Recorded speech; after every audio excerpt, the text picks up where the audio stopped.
It was once a two-faced turtle everyone despised. Yet Subai fed it with a blood energy potion worth 100,000, like it was just a snack. He even risked his life just to form a contract with it. His own sister nearly cut ties with him. Even his school belle girlfriend started a breakup fight. But no one knew Subai had awakened the strongest beast tamer talent in history. He could uncover the hidden bloodlines of spirit beasts, and even nurture them into their final evolutions.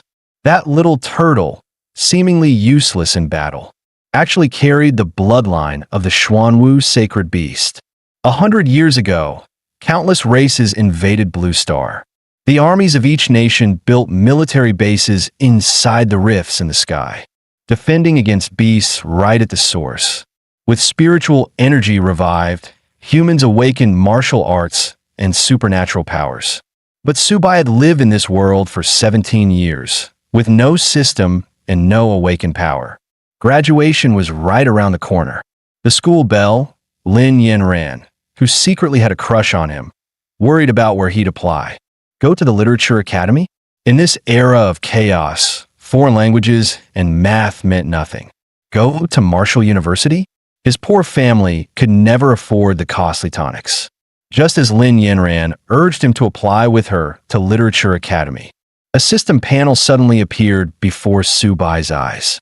He had awakened the beast tamer talent, able to contract any living being as his beast. The system would even scan for the most suitable one. This system was visible only to him. Lin Yanran, worried, reached out her hand, asking what was wrong. He grasped her slender jade hand and calmly said it was nothing. That scene instantly ignited the fury of every simp in the class. "Don't touch my goddess! Get your filthy hands off her!" Right then, a voluptuous female teacher strode into the classroom. She smiled and announced to the class, "Great news! Jiangzhou Marshall University just issued a notice. Starting with our year, anyone with awakened powers can skip the cultural exams and enroll directly. And students with a pre-warrior physique will see their cultural exam requirements cut in half." The whole class erupted in joy at the news. Before leaving, the teacher added that those who had already awakened powers or had martial foundations should register in her office. Subai was thrilled. He had just awakened his power, and now he could enter Marshall University without exams. After school, he rushed straight to a pet beast shop, eager to tame one. He pulled out the 2,000 he had saved over more than 10 years. But once inside, the system didn't detect any suitable beast for him. A pretty salesgirl warmly stepped up to introduce some options. "This black cat, carrying the nether cat bloodline, is 36,000. And this wolf pup with 6-eared demon wolf blood is 33,000. Hearing the outrageous prices, Subai slipped out immediately. What a scam. Just a trace of beast bloodline, and they dared charge that much. But as soon as he got home, the system window popped up again.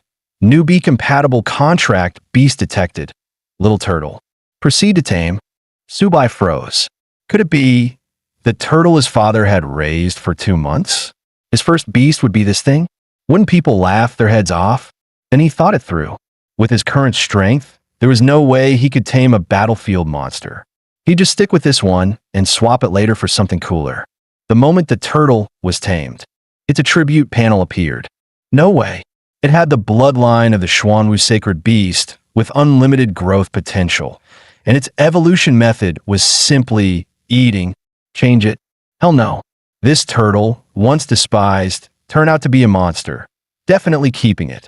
Just then, his sister walked in and caught him, furious, demanding to know what he planned to do with Little 8, their dad's treasure. Before he could explain, Little 8 dove straight into the feed bag. His sister gawked. Why is this turtle suddenly eating like crazy? Subai, however, was delighted. Little 8 was about to evolve. He had to find it more food fast. Half an hour later, Little 8 had devoured everything edible in the house, its body growing much larger.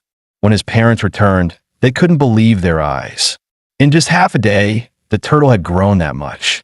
Knowing how hard life already was for them, Subai didn't mention that Little 8 was basically a bottomless pit. After stuffing itself, Little 8 let out a loud burp. The next second, something incredible happened. An illusory image of the Xuanwu bloodline burst from its body, only to vanish in an instant. Determined to help it awaken faster, Subai kept pondering how to raise it. The next day, Subai returned to the same beast shop. He leaned close to the salesgirl and whispered, asking if they bought beast blood. The boss nearby overheard and looked surprised. After sending the girl away, he immediately told Subai to show him the goods. Taking the vial, the boss opened it and sniffed. His heart skipped a beat. This was high-grade beast blood. He quickly urged Subai to name a price. Subai slowly raised one finger, thinking it took so much effort to draw this from Little 8, it should at least fetch 100. But the boss's first offer was 1,000. Seeing Subai's stunned face, he thought he'd met a pro and bumped it straight to 10,000. Finally, in Subai's ignorance, he pushed it all the way to 30,000. Subai pretended to agree reluctantly, though he could hardly hide the grin tugging at his lips. Who knew Little 8's blood was worth so much? On his way out, he tossed back a cool line. If I wasn't desperate for money, I wouldn't sell it to you. On the road home, the system suddenly blared a warning. 3 humans within 10 meters carried extreme hostility towards Subai. One of them was even a beginner warrior. He hadn't expected to be targeted so quickly. Their bald leader carried a spiked club, his bulk radiating menace. He barked at Subai to hand over his treasure. Subai pretended to reach into his bag, but in truth he pulled out Little 8. Whoosh! He hurled the turtle straight at the bald thug. The man swung his club, knocking Little 8 aside. Subai seized the moment and kicked him right in the groin. Crack! A scream. He collapsed instantly. The other 2 roared and charged at him. Subai slipped Little 8 over his fist like a gauntlet. One punch blasted a man flying. Another punch smashed the second straight into a wall. The bald boss writhed, cursing that he'd kill Subai. Subai sneered, told Little 8 to pull his head in. Time to smash. Then he swung hard, slamming the turtle squarely into the boss. The thug was knocked out cold on the spot. But then Little 8 spotted a vial of blood energy potion, grabbed it, and downed it in one gulp. Subai held the empty bottle, speechless. That's worth tens of thousands. Warriors take a month to absorb it. How are you guzzling it down in seconds? You'll overload. Little 8 lay limp, eyes shut, glowing green from his shell. At the same time, a warm current surged through Subai's body, his strength rising sharply. The potion was insane. As the turtle leveled up, Subai's stats skyrocketed too, and he even gained a new active talent. Little 8's body swelled, his physique stat hitting 32, defense a solid 38. Ridiculous. Even high-tier power beasts barely had around 30 points. But Little 8, still mid-tier, had already broken that. If he ever fully awakened the Xuanwu bloodline, unimaginable. That afternoon back at school, the instructor had everyone submit their applications, since tomorrow Marshall University's special recruiters would arrive to test powers. As always, there would be 2 guaranteed slots. When Lin Yinran learned Subai was applying to Marshall University, she was shocked. Didn't we agree on Literature Academy? Marshall U means the battlefield, and that's too dangerous. But Subai firmly replied that even if it was dangerous, he was go to the front lines to protect the people important to him. His choice left her downcast. When the teacher asked her preference, she only said she'd think about it. That night, Lin Yinran soaked in a warm bath.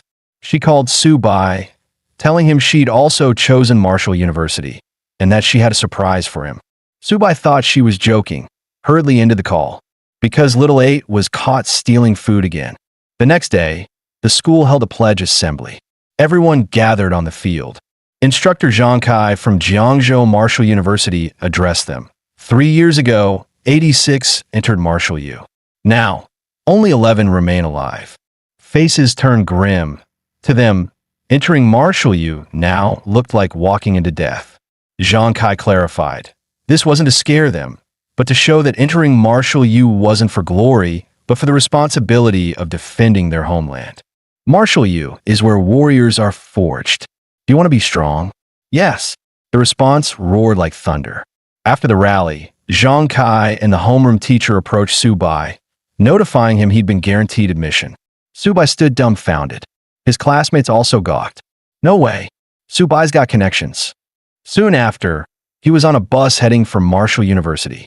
At the gate, a massive stone stele caught his eyes. With my chest, I build the unbreakable Great Wall of the Dragon Nation. The school motto, it radiated power. Led by a beautiful teacher, Subai arrived at dorm 303. From the doorway, he heard his roommates chatting about training resources. The redhead bragged that his father had acquired 3 drops of rare beast blood and had an alchemy master brew 3 bottles of top-grade body tempering potion. That stuff's priceless. Just then, Subai entered with a smile and greeted them. The roommates introduced themselves in turn. Han Jiagong immediately flaunted his beast blood. 3 drops cost less than 100,000. Hearing this, Subai's face darkened. So he had been swindled. He sold for 30,000, but the resell was nearly 100,000. Suddenly, everyone's eyes shifted to the window. A stunning beauty appeared below the dorm, a true campus goddess, leaving the boys in awe. None of them realized she had come for Subai. Subai went down to meet Lin Yinran. Seeing him in his sharp training uniform, she gently straightened the wrinkles on his sleeve, like a caring wife. Every guy watching was burning with envy. Lin Yinran admitted she'd known about his guaranteed spot, but had kept it secret, fearing he'd be upset. Subai only patted her head softly, thanking her. Before leaving, she handed him some training potions to help his cultivation. After saying goodbye, Subai returned to the dorm. His 3 roommates immediately flipped their attitudes, massaging his shoulders and legs, all because he knew their goddess. Han Jiagong even asked Subai to have her introduce some girlfriends to them, leaving him speechless. Han Jiagong then suggested a meal together outside to bond. The 3 left to make arrangements. Subai chuckled at their antics, then let little 8 out for some air. He fed the turtle the blood energy potion Lin Yinran had given him. With a sly grin, he told it, "You know what to do after you eat, right?" At a high-end restaurant. Subai entered the private room Han Jiagong booked, welcomed warmly. After some small talk, he placed a vial of longevity blood on the table, asking Han Jiagong to sell it for him. Han Jiagong examined it closely, realizing it was of exceptionally high quality. He immediately phoned his father to bring reinforcements. An hour later, his father arrived with Master Chow. Using instruments, Master Chow carefully tested the sample, then exclaimed excitedly, "The energy within this blood is the purest I've ever seen in ordinary rare beasts. With it, I can refine at least 1 body tempering pill. Even with top instruments, its value would only test higher." Han Jiagong was stunned. "Brother Su, I can't believe your rare beast blood is this insane." Master Chow asked Subai to set a price. Subai calmly said, "My friend instructed me. Not for cash, only for blood energy potions. On the black market, a single bottle sells for 300,000. Hearing this, Han fully immediately offered to take all 7 drops, promising 14 bottles of blood energy potion in return. He even invited Subai to join the Han family, promising unlimited cultivation resources from then on. But Subai politely refused. He wasn't ready to join any family yet. Han fully was about to persuade him further when someone interrupted. Lin Yinran strode in, full of confidence. If he doesn't want to join the Han family, then no one can force him into any clan. Subai hadn't expected it to be her. Han fully, dazzled by her beauty, was more annoyed than impressed. Who is this girl to be so arrogant? But Master Chow recognized her identity and whispered to Han fully. Cold sweat ran down Han fully's forehead. She's Tiger Lin's daughter. He quickly forced a smile. It's a misunderstanding. Subai and my son are sworn brothers. Lin Yinran only smiled sweetly, taking Subai's hand and asking him to return to school with her. After she led him out of the restaurant, Han fully urgently warned his son, "You'd better stay close with Subai. With him, the Han family may rise to glory. And remember, keep a respectful distance from Lin Yinran. She's not someone our family can afford to offend." 2 days later, on Marshall University's training field, thousands of freshmen gathered for their induction training. this time on the 10,000 races battlefield. The moment the news spread, the neat formation broke into chaos. What the hell? Straight to the battlefield? Instructor Zhang Kai calmed them, explaining the training zone had been cleared, with safety overseen by professionals. During class assignment, Lin Yinran ran happily to Su Bai. Both had been placed in the same squad. Then their training instructor, Liao Yusin, called everyone to gather for the mission briefing. With her fiery figure, she instantly drew the stares of the boys. She spoke calmly. Your first task is to write a will. Shock cries rang out. No way. There's real danger? I haven't even had kids yet. Liao Yusin remained composed. You have one day. Tomorrow at 8, you march to the battlefield. Returning to the dorm, Su Bai fed several bottles of blood energy potion to little 8, telling it to perform well tomorrow. The turtle gulped them down in one go. Instantly, it evolved into a high-tier ordinary beast, unlocking a new talent. Heavy Strike, its first true attack skill. Its stats soared frighteningly, and Su Bai himself advanced to high-tier ordinary rank. The next morning, over 3,000 students and teachers gathered at the university's teleportation plaza. The arrays, constructed by elite spatial ability users from the army, would transport them to the battlefield bases. Su Bai and the others were teleported to base F-269. The deputy commander barked for silence. From now on, all students and instructors here follow my orders. Their first mission, battlefield cleanup. Clearing out leftover nethercats earned military merit points, exchangeable for blood energy and body tempering potions at logistics. Su Bai's roommates were fired up. Danger brings fortune. No wonder so many risked their lives for this chance. Su Bai's eyes gleamed. He would rack up as many potions as possible for little 8. On the way, they passed wounded veterans fresh from the front, missing limbs and groaning in agony. Laid on the ground awaiting medics, they horrified the students. What? Just from clearing nethercats? Slowly, the massive gates of Jiangzhou base opened. Liao Yusin's cold voice rang out. Deputy Commander Hunterblade is leading you himself. This is rare. Perform well. From this moment, death will be your shadow. Outside the base stretched the battlefield, littered with beast corpses. Some shredded by machine gun fire, others blown apart by artillery. The deputy commander ordered a company captain to assign a squad of soldiers to guard the freshmen.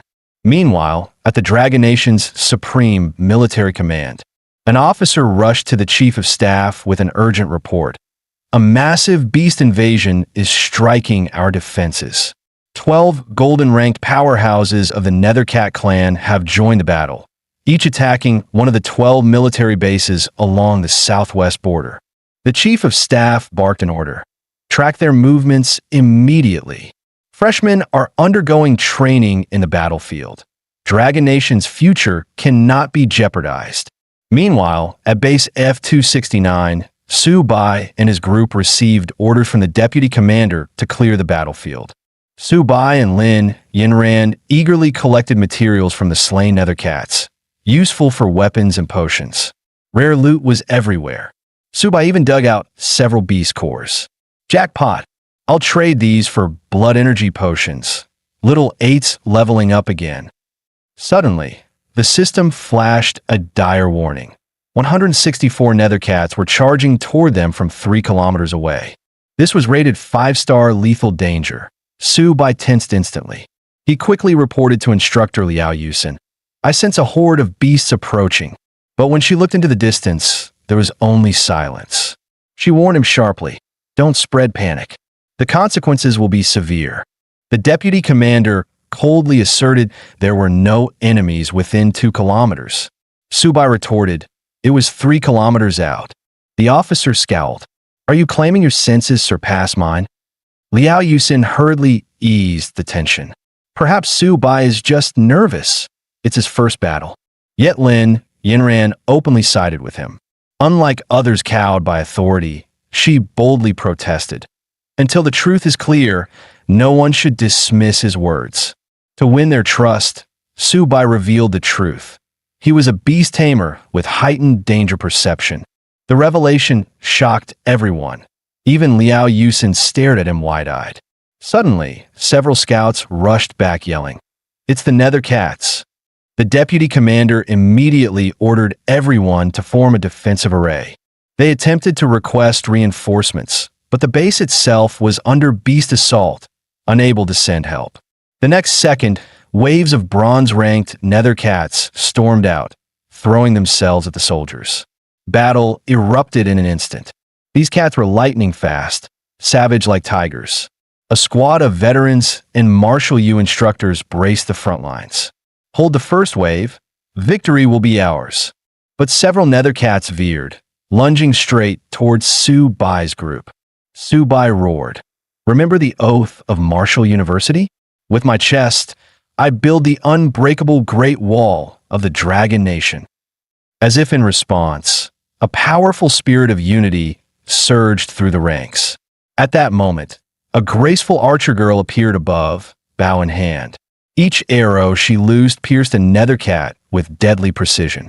Beside her stood a warrior wielding a colossal sword, towering like a fortress. The archer girl was none other than Zhang Mani, a bronze beginner. "Just hold them off. I'll pierce them one by one." And the greatsword warrior was Luo Yongqiang, also bronze beginner. "They're just a bunch of kittens. What's there to fear?" Liao Yusin glanced back. Sharpshooter Zhang Mani and the naturally mighty Luo Yongqiang. This year's students are impressive indeed. They were strong, but Su Bai also had his own weapon, the turtle. While the students cheered for Zhang Mani and Luo Yongqiang, a massive shadow loomed closer, reeking of blood. It was a silver mid-rank Nether Cat King, larger than all the others combined. The deputy commander panicked instantly, calling the base for reinforcements. But Luo Yongqiang had already charged with his sword, while Zhang Mani tried to divert the beast's gaze. They underestimated it. Liao Yusin couldn't stop them in time. Both were slashed and wounded in an instant. Their squad opened fire to cover them. But the Cat King was relentless, lunging again at Luo Yongqiang, who screamed for help. At the last second, Little 8 smashed into the Cat King's face. The force knocked the beast sprawling, saving Luo Yongqiang's life. Seeing the giant turtle crash down, everyone froze in shock. Han Jiagong immediately recognized it as Su Bai's contracted beast, Little 8. Su Bai stepped forward, declaring, "Little 8 is my tame beast. Clear out the lesser ones. The Cat King is mine."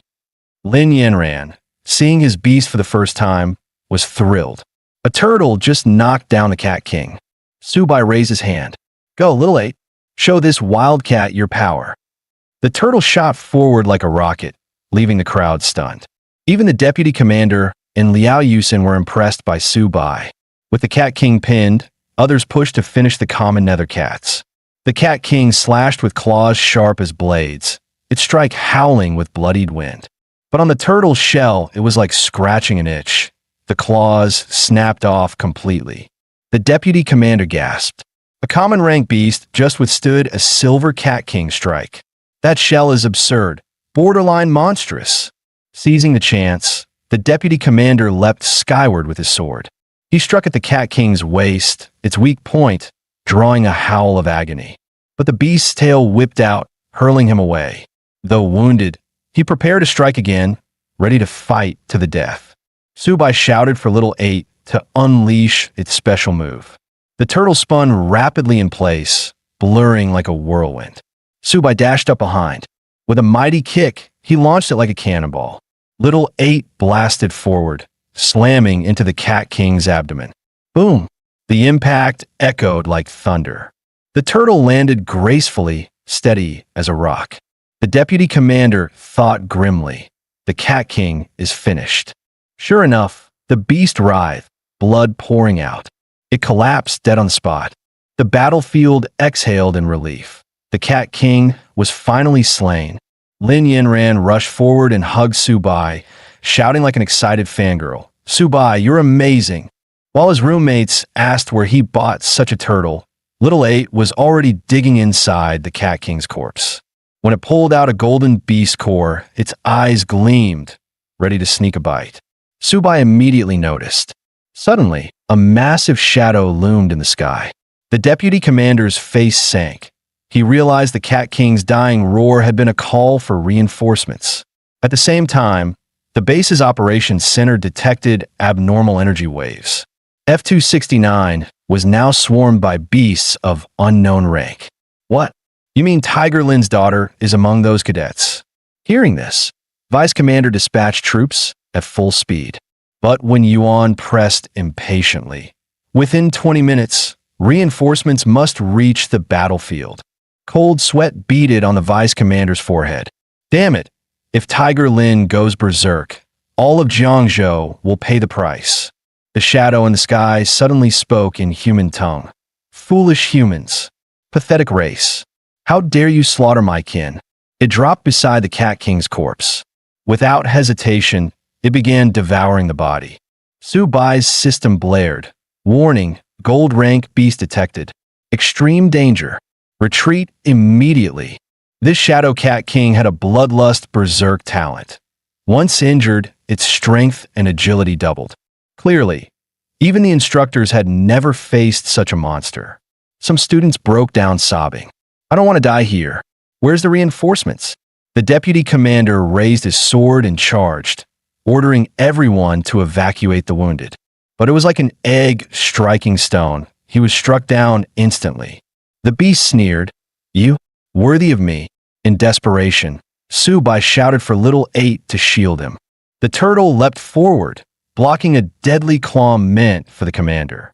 The Shadow Cat King sneered, surprised. This turtle, tough indeed. But even its iron shell cracked with 3 bloody gashes. Su Bai spat blood as well. Lin Yanran's face turned pale with fear. The deputy commander realized the truth. This was one of the Beast Tamer's 3 supreme gifts. Origin Link. With Little 8 gravely wounded, the talent had triggered. Beast and Master shared energy and damage. Luckily, Su Bai was not fatally harmed. Liao Yusin stared in shock. His body was intact. Su Bai is enduring silver-ranked attacks with his beast. Support him now. The Shadow Cat King scoffed coldly. It's all of you. A surge of shadow energy tore through the ranks, aimed straight at Su Bai. Yanran threw herself around him, shielding him with her body. Boom! The impact exploded. Lin Yanran froze, eyes wide with disbelief. Su Bai smiled knowingly. Little 8 had finally absorbed the Cat King's crystal. It had ascended to bronze beginner rank, activating the bloodline of the sacred beast Xuanwu, summoning a phantom avatar. At that moment, the terrifying might of the sacred beast erupted, shaking the battlefield to its core. The deputy commander and instructors froze at the sight of Little 8's golden radiance. That glow, could it be a legendary beast? At the same time, Su Bai's wounds completely healed. He gave a sharp command. Little 8, wipe out that monster. The turtle swung its massive palm, swatting the Shadow Cat King like an insect. The beast's body flew dozens of meters, carving a deep trench across the ground. The deputy commander trembled in awe. Just how terrifying is Su Bai's beast? The Cat King roared in fury. I'll kill you all. Its body split, summoning shadow clones that charged at the cadets. It sought to vent its wrath through human lives. Little 8 unleashed a new skill, Xuanwu Gravity. With a thunderous slap to the ground, golden waves burst outward. The clones felt their feet chained by invisible weights, unable to move. The turtle opened its gaping jaws, waiting for prey to fall in. Crunch! One bite, and a clone was gone. Su Bai shouted, Little 8, no mercy. Unleash it all. The turtle erupted with a devastating energy wave. The Shadow Cat King and all its clones disintegrated into ash. Just then, Master Wen Yuan finally arrived, but the battle was already over. Surveying the wreckage, he shuddered at the carnage. The deputy commander directed troops to clear the battlefield. Wen Yuan rushed to Lin Yanran's side. Seeing her safe, his heart finally eased. The deputy commander reported the full situation to him. Wen Yuan turned to Su Bai, astonished. That gold-ranked Shadow Cat King, was it you who killed it? Su Bai replied humbly. It was the effort of everyone. Not mine alone. Wen Yuan smiled and offered, would you train a Jiangzhou fortress? Though beast tamers have declined, I'll personally mentor you. But Su Bai shook his head. He wasn't ready to decide. Once casualties were tallied, Wen Yuan ordered all students back to base. The cadets stepped through the teleportation gate in order. Train well, Wen Yuan told them. You are the strongest class I've ever seen. As the freshmen emerged from the array, the academy's great square thundered with cheers. Instructor Zhang Kai and the entire faculty welcomed them home as heroes. Many cadets were dazed. The real hero is Su Bai. We were just cannon fodder. Zhang Kai declared their test results would be the highest in academy history. That night, after lights out, Han Jiagong whispered curiously, asking what kind of turtle Little 8 really was. He wanted to buy one too. Su Bai only smiled faintly, offering no answer. The next morning, Han Jiagong was awoken by loud knocking. When he opened the door, he was stunned. A group of girls walked in, each carrying a bento box. Upperclasswomen from the Jiangzhou Martial Academy's student council, delivering breakfast to the heroes who had just returned from the battlefield. A senior sister politely smiled at Han Jiagong, glancing around the dorm. Excuse me, which one of you is Su Bai? Fan Chowan pointed at the empty top bunk, puzzled. Brother Su went out for a run. You know him? One of the girls exclaimed with admiration. Who in the academy doesn't know Su Bai now? The only pity is he doesn't know me. She added excitedly. He's our Jiangzhou Martial Academy's hero. Just turn on the TV and you'll see. With that, the seniors left. At that moment, Su Bai was jogging on the playground. The big screen was broadcasting military news. Yesterday, multiple provinces' rear bases were attacked by massive beast invasions. Golden-ranked beasts were among the attackers. Martial cadets from many provinces suffered near total annihilation. Only Jiangzhou Martial Academy, through desperate resistance, slew a golden-ranked beast, becoming the sole victor. The military has decided all Jiangzhou cadets and instructors will be awarded a collective second-class merit. Cadet Su Bai, for outstanding achievements, is granted first-class merit. Su Bai froze at the shocking announcement. Nearby students erupted in excitement. Jiangzhou Martial forever. Humanity will prevail. One girl even shouted, Who knows Su Bai? I want to be his girlfriend. Seeing the commotion, Su Bai slipped away into a corner. His little sister called, thrilled, Brother, you're on TV. Mom and Dad want you home. They'll treat you well tonight. All the neighbors are praising you. Even third uncle's sister-in-law wants to introduce you to a girlfriend. Back in his neighborhood, Su Bai was stunned. Crowds had gathered to greet him warmly. His sister rushed over with a bright smile. His parents, faces full of pride, finally basked in the honor Su Bai had brought home. After sending away the enthusiastic neighbors, the siblings finally caught their breath. Just as Su Bai sat down on the sofa, a system prompt flashed before his eyes. Detected contractable creature, kitten. Contract. He quickly asked his sister if they had a cat. Sure enough, the little white kitten eating nearby was her new pet. She explained she had found a stray on the street a few days ago and brought it home. Seeing how much she adored it, Su Bai decided to give up contracting it. But then, another system screen popped up. The kitten possessed White Tiger's sacred bloodline. Only a fool would refuse, and the kitten seemed to like him too. Su Bai discussed with his sister about becoming its beast tamer. She refused flatly. You already took Little 8. Don't you dare take my little white too. To win her over, Su Bai coaxed and bargained, promising her gifts. 2 days later, he returned to school with both Little 8 and Little White. Many girls assumed he was a cat lover. Little 8 looked at the kitten like a big brother. So this is the boss's school? Stick with me, kid. Soon, whispers spread among the students around them. Then the loudspeaker rang. Student Su Bai, please report to the principal's office. Su Bai wondered what the principal wanted. In the office, the principal praised him and asked what reward he wanted. Knowing the man was stingy, Su Bai schemed for some supplies. He pretended to be modest.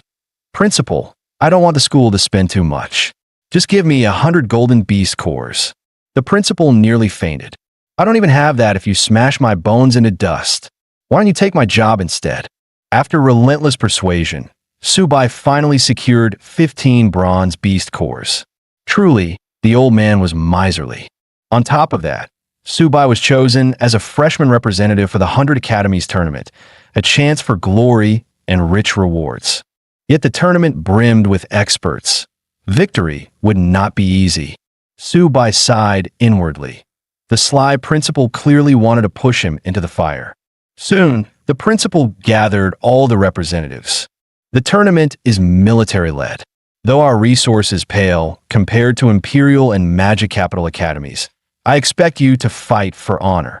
After roll call, the principal suddenly announced Subai would be team captain. Immediately, upperclassmen protested. They argued that senior Qing was stronger and more experienced. The principal frowned. You saw the news.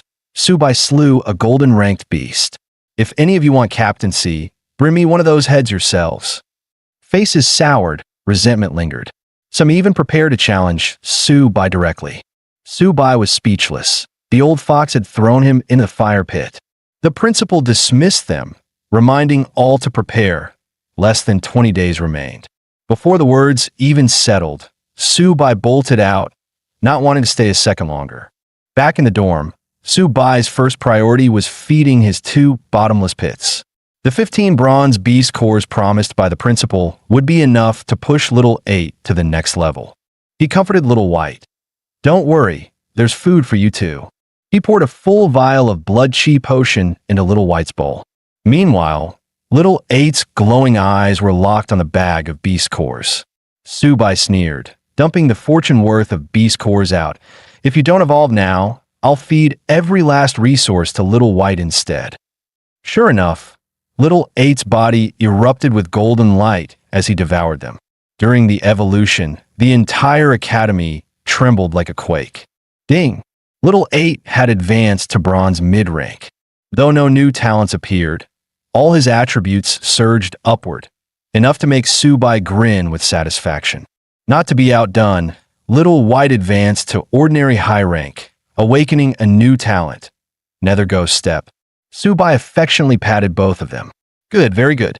Little White's agility skyrocketed in a terrifying leap. With both beasts empowering him, Subai's combat stats now rivaled a silver beginner warrior. He clenched his fists, eyes blazing. In the 100 Academies tournament, I'll show them just how far above I stand. Determined to sharpen his knowledge, Subai went to the Jiangzhou Martial Library. The beautiful mentor nearly gasped when she checked his balance. A freshman with 180 credits? Impossible. She pointed the way. That section is all about beast taming.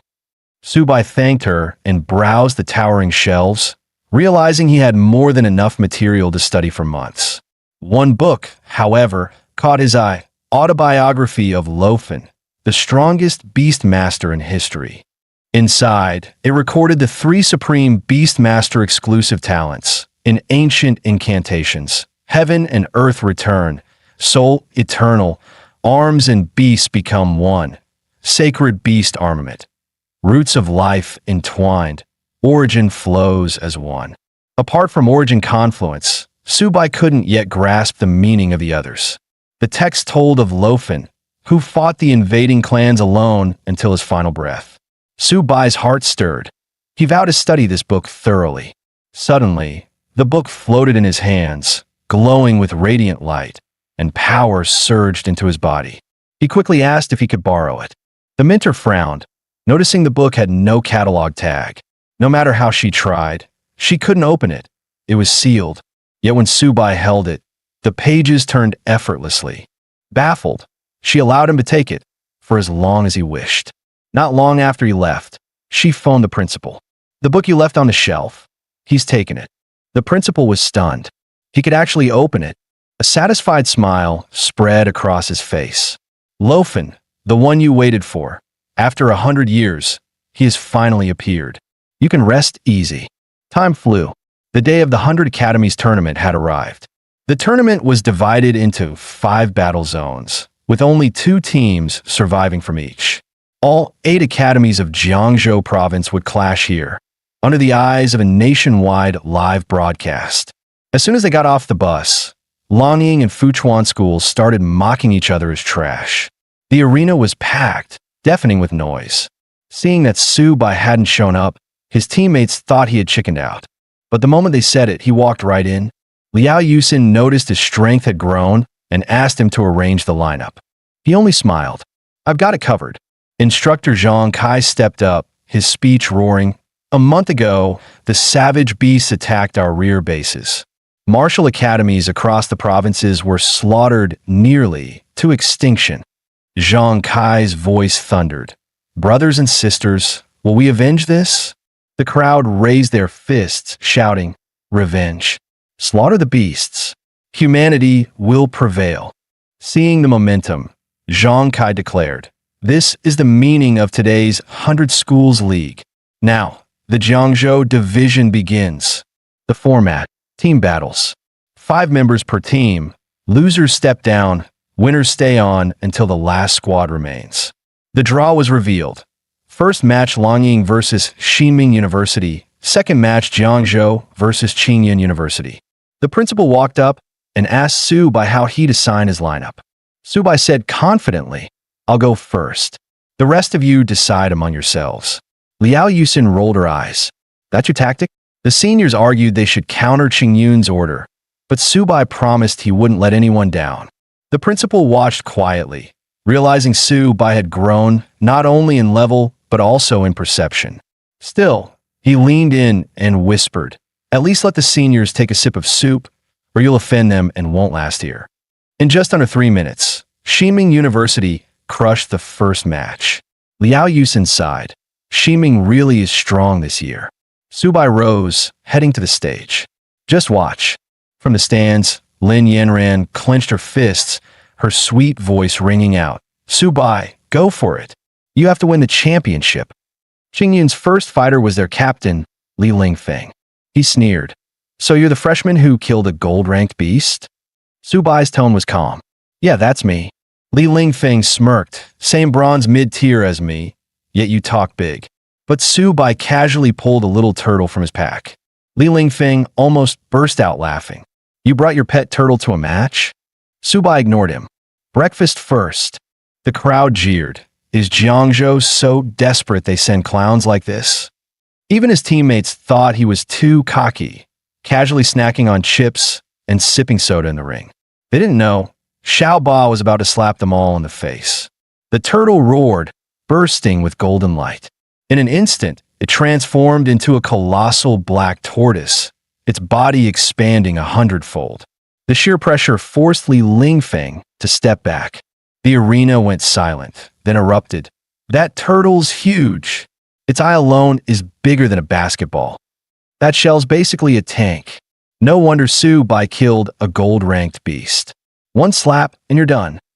Lin Yanran realized Su Bai had grown even stronger. He sipped his cola. "Finish it quickly." Li Lingfeng froze as the giant shadow launched. Xiao Ba's paw slammed down, sending him flying before he could react. Had it not held back, that slap would have turned him to dust. Su Bai waved his bottle with a smirk. "Hold on for another 2 minutes. At least let me finish my soda first." Infuriated, Li Lingfeng roared, unleashing all his strength against Xiao Ba. His head morphed into solid rock. With a flash step, he charged in, swinging his stone fist. But before the punch even landed, Xiao Ba smacked him clean out of the arena again. The scene caught everyone off guard. Before the fight even began, it was already over. The principal chuckled. "Impressive youth." In the stands, students whispered, "Was Li Lingfeng stupid? How could he not dodge that giant slap?" Another student snapped back, "Bro, your physics sucks. The bigger the turtle, the faster it strikes. Even a mid-tier bronze can't stop it. This beast is unbeatable." As Zhang Kai announced Su Bai's victory, Qingyun's second fighter, Zhang Xian, entered the arena. Her face was tense, eyes locked on Xiao Ba, planning to rely on speed and never let it close in. She darted around like a grasshopper, bouncing in and out of range, testing its limits. The crowd cheered wildly for her. Zhang Xian thought, "If I could just find one opening, I can end this in a single strike." On the sidelines, mentors and teammates grew anxious. Su Bai's way too careless. But he sat there, unbothered, still munching peanuts. Xiao Ba swiped a massive claw missed. Zhang Xian flipped behind it in a flash. Then she burst forward, sword raised, charging straight at Su Bai. Your turtle's tough, but if I take out the Beastmaster, you're finished. Liao Yusin panicked. Crap. She's going for Su Bai. Lin Yinran broke into a cold sweat. Watch out. Zhang Xian's blade swung down. Su Bai, you've lost. The next second, only her sword spun helplessly in the air. Zhang Xian herself was blasted across the stage by Xiao Ba's sweeping tail. Lin Yinran exhaled in relief. What a move! Divine turtle tail sweep. The teammates once again looked at Su Bai in awe. Zhang Xian lay on the ground, unwilling to accept it. She'd never imagined the turtle had such a trick. Su Bai stepped forward almost kindly. Go down and heal. You got too close, so Xiao Ba hit harder than usual. Now, it's my turn to get serious. Zhang Xian was carried off the stage by medics. Standing beside Xiao Ba, Su Bai shouted arrogantly, "Who's next?" The third fighter, a girl in glasses, also fell to Xiao Ba's overwhelming power. The fourth was slapped out in one hit as well. Su Bai even had time to snap a selfie and post it online. After the fifth opponent was crushed, Zhang Kai grabbed Su Bai's hand, declaring excitedly, "Victory for Jiangzhou Martial University." The crowd erupted like a tidal wave. Su Bai snacked on peanuts the whole time, letting a turtle do the fighting, and he still won. Never seen such a cocky contestant. This is awesome. Su Bai 5 in a row. The turtle 5 in a row. As Su Bai stepped down, hearing the chants, he muttered, "Why does it sound like they're calling me the turtle?" Liao Yusin praised him, and even the old principal finally felt proud. With your own strength, you crushed Qingyun University and brought glory to Jiangzhou. The morning matches ended, and everyone returned to rest. In Fuchuan's lounge, their principal looked grave. Next round, they'll likely send Su Bai again. His beast is nearly unbeatable in close combat. But our captain, Mao Kai, uses poison abilities. No need to fight up close, just keep distance, spread poison, and kill that turtle. Meanwhile, Ximing University was also devising strategy. Their principal encouraged them. Su Bai is strong, but his weakness is clear. Break through the turtle's defense. That's the only way. If you face him, Li Feng, you go first. You're a speed-type fighter, with battle techniques boosting your agility. Follow the same approach Zhang Xian tried. By afternoon, Zhang Kai announced the second round was about to begin, with a fresh random draw for the teams. In the stands, students were buzzing. Jiangzhou doesn't even need the rest of the team. Su Bai alone can crush every school. But rival schools scoffed, don't get cocky. Once you face teams from other provinces, you'll be flattened. The draw was revealed. Jiangzhou Martial versus Ximing University. Seeing Su Bai step up first, Li Feng was relieved. They'd already prepared a plan to counter him. Watching Li Feng's burdened expression, Su Bai almost felt pity. He smiled, "Relax, brother. Just hang in there, it'll be over soon." Li Feng glared at him, snapping, "Su Bai, don't get so full of yourself." With a burst of blood energy, he shot forward like lightning, leaving streaks of green light behind, aiming straight for Xiao Ba. He moved like a cheetah, circling fast along the turtle's edge. To be fair, his speed was far beyond Zhang Xian's from the morning. But every strike landed like a tickle, completely useless against Xiao Ba's defense. When the tortoise's tail whipped back, Li Feng retreated instantly, slipping outside its range. The crowd roared, "That turtle's pissed." If Li Feng suddenly turns on Su Bai, he might actually win. Yeah, it's unfair the turtle's got no brains, but I love it. Go Li Feng. His teammates watched as Li Feng lured Xiao Ba away, confused why Su Bai wasn't worried. Instead, Su Bai casually pulled out a can of cola, sipping it leisurely as he watched the fight. By now, Li Feng had drawn Xiao Ba out of range of its tail. Suddenly, he spun and lunged straight at Su Bai. "You've underestimated me too much." His kick was about to smash into Su Bai's face when Su Bai simply called out, "Xiao Ba." At once, glowing yellow rings lit up across the stage. Li Feng froze midair, locked in place. Above Xiao Ba, The phantom of a black tortoise manifested. Subai warned calmly, "Stop playing around. Finish it." Under the pull of the black tortoise's gravity, Li Feng was yanked straight in front of Xiaoba. With energy gathering in the turtle's jaws, he panicked, shouting surrender. But it was too late. A blast of energy erupted. Li Feng was hurled into the stands, smashing the wall so hard it left a black crater. Students whispered in awe. It's not that Li Feng was weak, it's Su Bai who's monstrous. The Xinming principal, seeing his fighter's miserable state, knew the rest had no chance and announced forfeit. Next up, Su Bai faced Fuchuan University. Hearing the news, students muttered, "Su Bai's too strong. Forfeiting is better than humiliation." Liao Yusin thought Su Bai could conserve strength for Fuchuan, but teammates joked, "What's there to conserve?" Still, their captain is poison type. That might be tricky. As the match began, Su Bai had just summoned Xiaoba. Mao Kai raised a hand. "No rush. How about we make a deal?" Su Bai frowned. "What deal?" Mao Kai smiled. "You're strong, but I'd like to discuss Beast Masters with you." All the while, his hand was secretly gathering poison. Su Bai instantly realized he was stalling, since poison abilities took time to charge. He barked an order. "Xiaoba attack." Mao Kai sneered. "Too late. No matter how strong your beast is, it won't escape my poison mist." In an instant, venom spread, engulfing Xiaoba's massive body and even leaving Su Bai with nowhere to run. His teammates and mentors tensed. "He's too careless." They say Mao Kai once held off high-tier beasts alone in trials. Inside the haze, Mao Kai darted like a shadow, slipping behind Xiaoba with ease. Immune to his own toxins, he was certain Su Bai couldn't last long. This match was his. But spotting Su Bai calmly sitting, he scoffed. "Meditating to resist my poison? How naive. Die, Su Bai." He leapt, diving down at Su Bai. Instead, a golden shield flared up, blocking him mid-strike. Mao Kai's eyes widened. Impossible. How can a beast master survive inside poison mist? From the stands, the principal explained, "That's a high-tier beast master talent. Origin flow." Su Bai channels his beast defense into his own body. Su Bai waved the poison mist away, sneering, "This stinks. Time to end it." In the next instant, Xiao Ba's blood-red eyes flashed before Mao Kai. A massive slap crashed down, sending him flying off the stage. Lin Yanran jumped up excited. "Su Bai, I won't let you leave me too far behind." The crowd roared. Su Bai 5 in a row, the turtle 5 in a row. With Mao Kai defeated, Fuchuan Marshal had no choice but to forfeit. Zhang Kai announced, champion of the provincial league, Su Bai of Jiangzhou. Su Bai patted Xiao Ba's head with a grin. "Finally done. Let's go home and feast."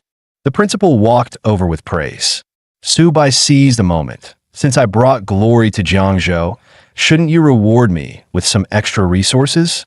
The principal laughed. "Brat trying to extort me? I won't fall for that. The military will grant merit points. Exchange them at logistics." His teammates groaned. Only Su Bai fought. "What do merit points have to do with us?" Awkward silence. The principal quickly changed topic. 3 days from now, we head to Luocheng for the All-District League. Do you have confidence?" He dismissed everyone to rest and prepare. As he left, he added, "Su Bai, I look forward to your performance in 3 days." Su Bai muttered, "Old fox. Stingy as ever. The moment I ask for resources, he bolts." Soon after, TV stations broadcast the league results. Top 3 were the Imperial Capital, Magic Capital, and the Great Wall Defense Academy. Many prodigies had shined, but the brightest was Su Bai of Jiangzhou. 3 matches, 15 opponents crushed, the undefeated champion. The news declared, "A strong youth makes a strong nation." Let students across the country learn from Su Bai. Meanwhile, Su Bai entered a spacious, quiet training room. He released Xiao Bai from his pack. He pulled out 4 silver-tier beast cores, bought with merit points, preparing to evolve it. Xiao Bai stretched out its paw, urging him to hurry. Su Bai fed at the first core. Golden light flared as Xiao Bai's body began to grow. With just 1 core, it awakened the bloodline of the white tiger, and evolved into a sharp gold-white tiger. Excited, Su Bai fed at the remaining 3, hoping for an even greater surprise. But Xiao Bai only licked its paw, showing no reaction. Then, suddenly, dazzling golden light exploded from its body. Su Bai was stunned. This is insane. Xiao Bai had fully evolved into a towering, majestic white tiger, far more impressive than Xiao Bai. Su Bai checked Xiao Bai's status panel. Every stat had skyrocketed, and it had awakened 3 terrifying talents: Sharp Gold Claw, Spirit of Gold, and Phantom of Gold. This thing could shred the heavens, the earth, and the air itself. He grinned with satisfaction. Worth every one of those 4 silver beast cores. Patting Xiao Bai, he said, "The upcoming league. Leave it to you."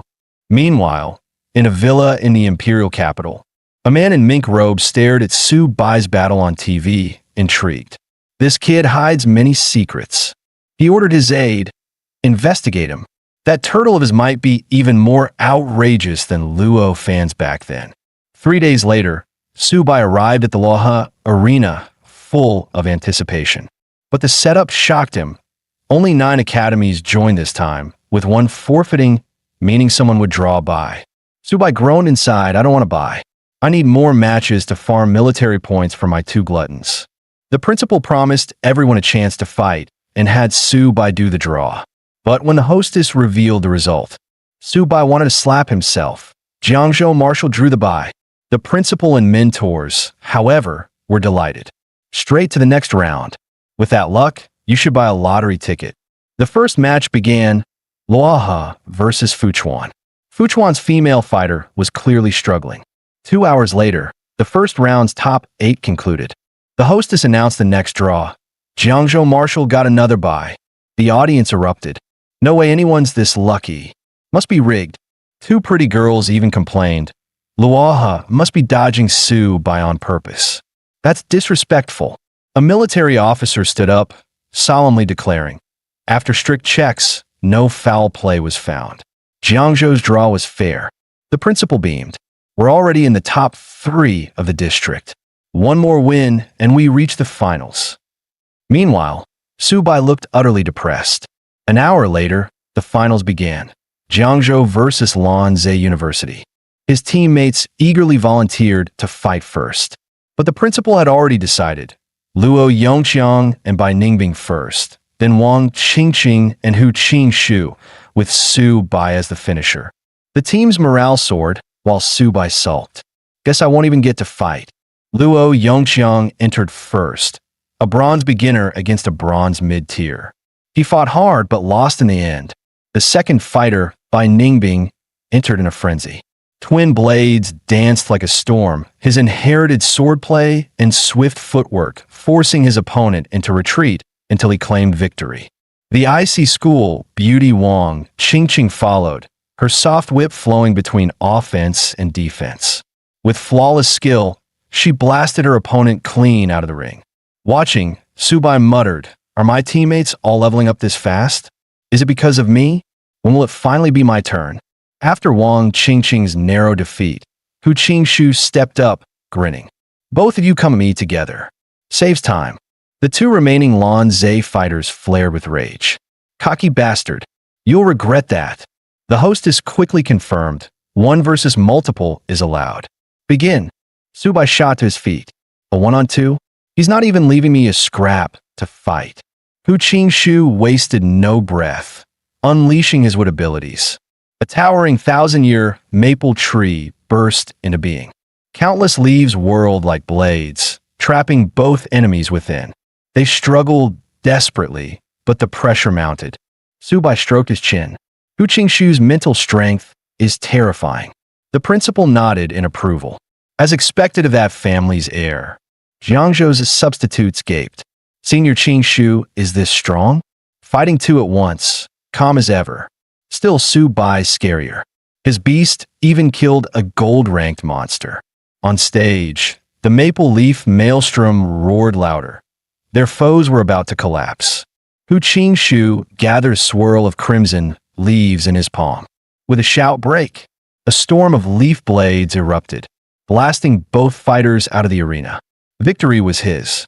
In the end, Jiangzhou and Luoha advanced to the national finals. The principal praised Qing but added with a laugh, "The true MVP is still Su Bai. Drawing 2 buys in a row made this path too easy." To Su Bai, it sounded more like sarcasm. The principal announced, "1 week until nationals. Beyond merit rewards, the school will grant extra resources for your growth." The team cheered in joy, while Su Bai sighed, "I still need more supplies to feed Xiaoba and Xiaobai." Meanwhile, at the Lin family villa, when Yuan came to call Lin Yanran for dinner, only to find her training fiercely against a squad of robots. "Uncle Wen Yuan, I'm not hungry. I'll train another hour." He could only shake his head. Since Su Bai entered the league, this girl spent her days watching his battles and pushing herself relentlessly, forgetting the balance of rest and effort. She even asked Wen Yuan to request more pills from her father, desperate to grow stronger faster. As Wen Yuan left, he sighed.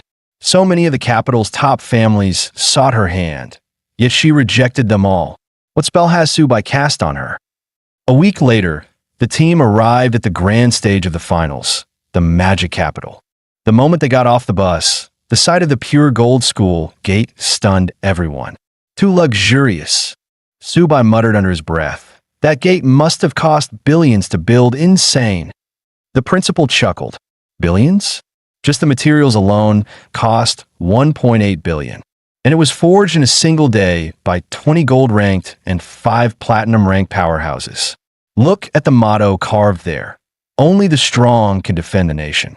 That's the spirit they're flaunting." As they spoke, a student walked out to greet them. "Principal Zhou, welcome. I'm Zhang Ming, Vice President of Magic Capital University's Student Council. Please follow me." The old principal nodded. "All right, I'll trouble you then." Bai Ningbing muttered, "What a show-off. Our principal comes all the way here, and they just send a student council VP. Wang Qingqing whispered, "That's because they think Jiangzhou is weak. If it were the imperial capital arriving, their own principal would be here at the gate."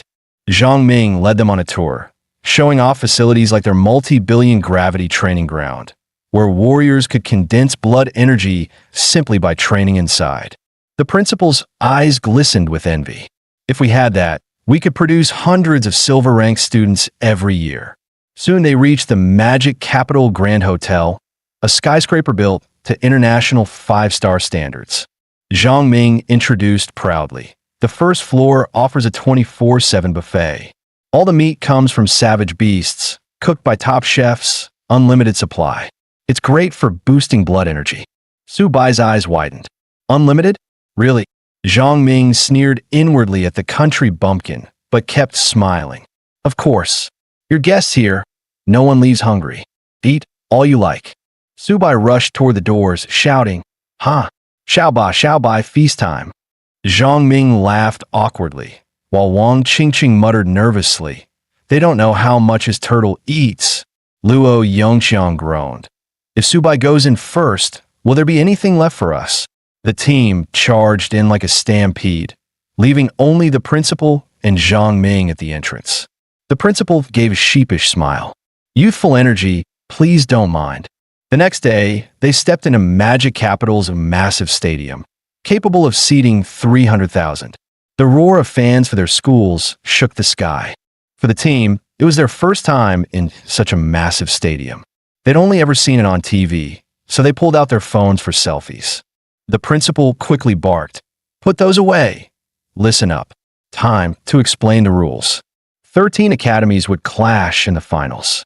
The Great Wall Defense Academy, being a direct military school, was seeded straight into the top 4. No more buys this time. Teammates grumbled, "That's so unfair."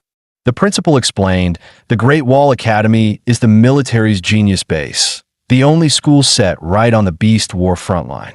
Everyone gasped. Even Su Bai felt a chill. The principal warned, "This national final hides true monsters. Don't take anyone lightly. Su Bai, you open.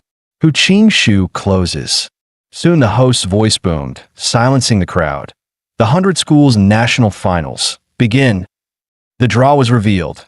Jiangzhou versus Yokohama, Imperial versus East China, Magic Capital versus Nanjing. All three at once. The principal smirked. Good luck. No top 3 giants for us. Bai Ningbing stepped up eagerly. Yokohama is on our level. Let me go first. But Subai snapped, no. I'm going first. I'll show every academy Jiangzhou's real strength. No one looks down on us. The match began. Both sides took the stage. A red-haired bronze high rank sneered. Making it to the finals is impressive, but this is where your road ends. Subai only grinned, releasing Xiaoba. Finish it quick. Boom. The giant tortoise slammed onto the ground, shaking the arena. The audience erupted. That thing's huge. This is going to be good. The redhead broke into a cold sweat as the beast, bigger than a truck, lumbered toward him. His heart sank. This is cheating. But one brutal tail swipe later, he was launched clean out of the ring. Subai muttered with disdain, pathetic. I didn't even open my chips. The entire stadium froze. Weren't Beast Masters supposed to be useless? He's crushing higher ranks like it's nothing. This is the national finals. Subai dragged out a small stool, clearly showing zero respect for his opponent. Haven't you watched his matches? That turtle's defense is insane, easily silver level. With a beast like that, fighting bronze warriors is child's play. You'd be just as arrogant. The next challenger, a girl in a short skirt with a massive mechanical arm, stormed forward, furious. Jiangzhou University, you're insulting us. I'll make you pay. She charged, fist swinging. Subai stayed relaxed, snacking and flipping through his comic. This manga's so good, gotta give it a like. In the next instant, she was blasted away by a shockwave from Xiaoba. The principal nearly died of embarrassment.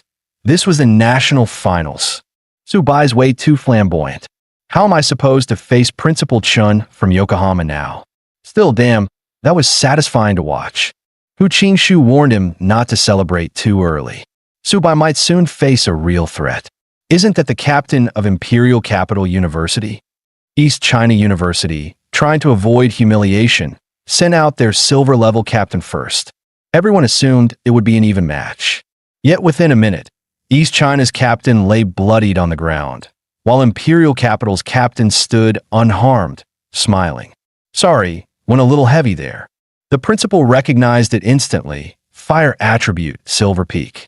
Imperial Capital's strength was terrifying. Hu Qingshu sighed. Unless the Great Wall Guard Academy steps in, only Shanghai might match them.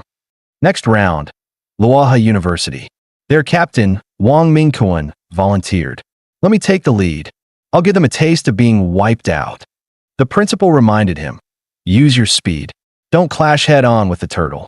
The fight began. Hands in pockets, Wang Mingquan strolled forward. Last time he got lucky. This time Jiangzhou won't be so fortunate. Subai waved him off. A silver wind user? Xiaoba, he's yours. Wang Mingquan sneered. Feel the power of wind. Let me show you silver strength. Gales erupted around him. With a sharp whistle, he shot past like a tornado over Xiaoba's head. Xiaoba's gravity couldn't catch him. He was too fast. He flashed right in front of Subai, smirking. Too slow to react. You're done, bronze brat. A wind blade sliced toward him. Subai sipped his drink, muttering, can't even snack in peace with all this wind. Wang Mingquan hurled more blades, filling the arena with smoke and dust. Landing lightly, he faked a smile. Oops, went too hard. Rest up, kid. But every strike had been blocked by Xiaoba's black tortoise bulwark. Subai tilted his head. Care to repeat that? Wang Mingquan froze. No way. You've mastered Luo Fan's divine art, origin flow. Subai grinned. Wind user, huh? Confident in your speed?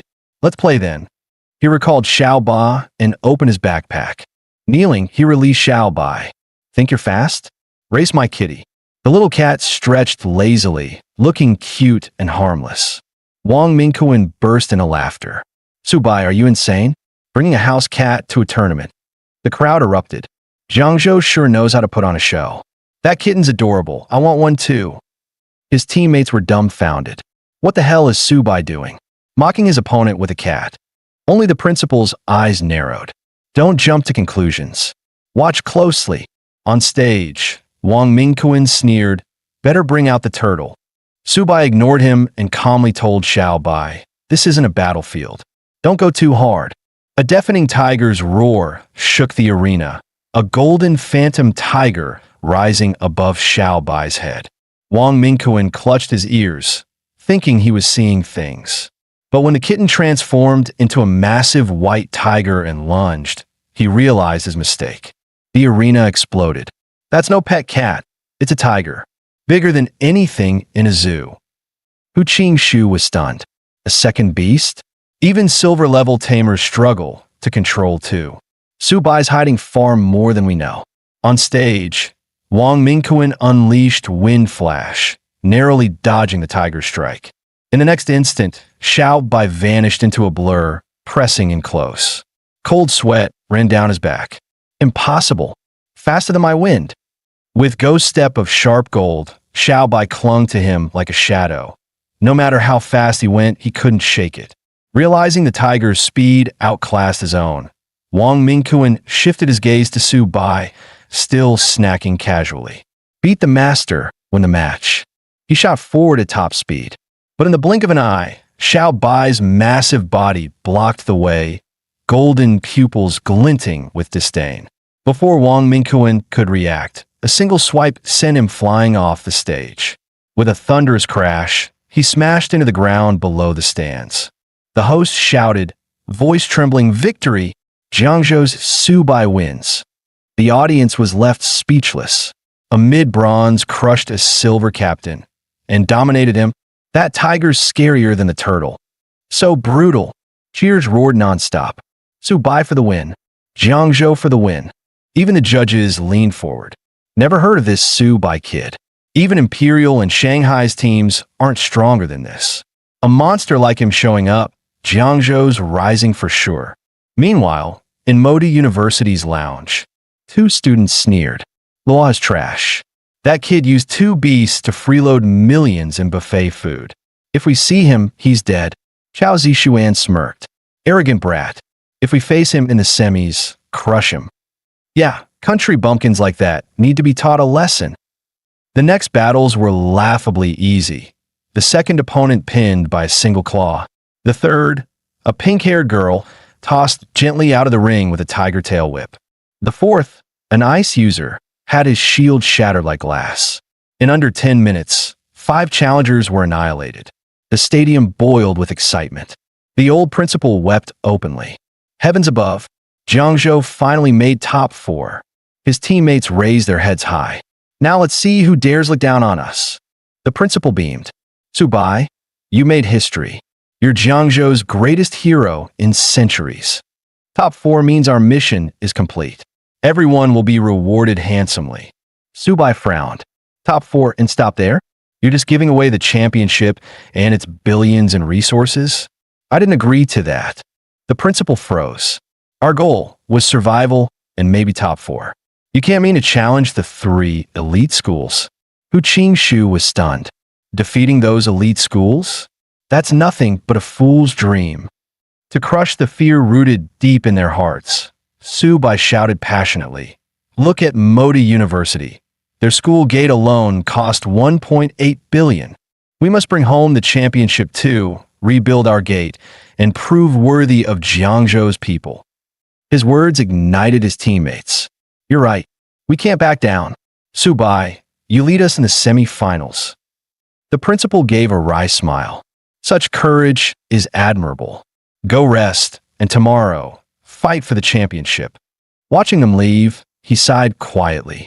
These kids still too young, too fiery. Meanwhile, at Dragon Nation's Supreme Military Command, the Marshal and 6 Lord-level powerhouses gathered. The preparations for a counterattack on the 10,000 races were complete, with armies massing at the front lines. The Marshal rose, voice booming like steel. Once the 100 Schools League ends, the counteroffensive begins. Every student will march to the battlefield. For the tens of thousands of comrades who died, whoever offends Dragon Nation, no matter how far, will be destroyed. At dawn the next morning, Xiao Bai and Xiao Ba were busy devouring breakfast while Subai meditated, testing the Saint Beast armament technique. 10 minutes later, he roared, Saint Beast armament. Activate. In the next instant, he swapped places with Xiao Ba. Su Bai dropped to one knee on the ground, startling Xiao Bai, while Xiao Ba stood dumbfounded on the sofa. Ding! Congratulations, host, for awakening the Beast Master exclusive talent, Spatial Swap. Within 1 kilometer, Master and Beast can switch positions at will. This spatial swap was a legendary god-tier skill, the ultimate trick for turning the tables. Su Bai grinned inwardly. Maybe today, he'd be the flashiest one on stage. After packing up, he set out with Xiao Bai and Xiao Ba to face the 3 elite universities. Xiao Ba, let's go. At Shanghai Stadium, the host's voice rang out with passion. The 100 Schools League has entered the semifinals. First, let me introduce the Great Wall Guard Academy. Once a military base founded in 1907, it was humanity's first bastion on the battlefield against the 10,000 races. For 94 years, they've endured over 100 assaults, their students and mentors fighting to the death, slaying countless beasts and foes. Yet the academy still stands. Their motto: as long as the 10,000 races live, the Great Wall will never fall. Today, humanity's only King Realm powerhouse, Lord Nieqing, serves as their honorary principal. That's why the enemy dares not set foot on their grounds. The crowd's respect was palpable. Every student of the Great Wall Guard Academy was a hero. If Imperial and Shanghai are already so terrifying, what kind of monsters does the Great Wall Academy hold? The host added, they've only brought 5 players because they don't even need substitutes. Gazing up at Wang Jijin and Nieqing on stage, envy burned in Su Bai's chest. When would he, too, become a true bulwark of humanity? The host revealed the semi-final brackets: Great Wall Guard Academy versus Imperial Capital University in the first match, Modi University versus Jiangzhou University in the second. In Shanghai's lounge, Chao Zixuan let out a lazy sigh. What a waste. Facing rookies like Jiangzhou? Not even worth lifting a finger. His teammates sneered along. Even if we win, there's no glory in it. Jiangzhou's just a stir stick in the pot, daring to squeeze into the top 4.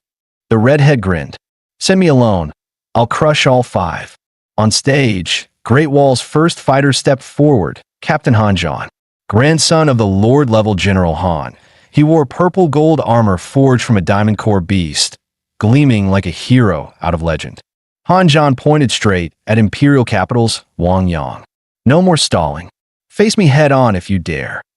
The audience erupted. A clash of kings from the very start. This is insane. With a sharp swoosh, Wang Yang vaulted onto the stage. As Imperial Capital's captain, retreat was never an option. He smirked politely. Fight? Fine. Who's afraid of who? The crowd went wild.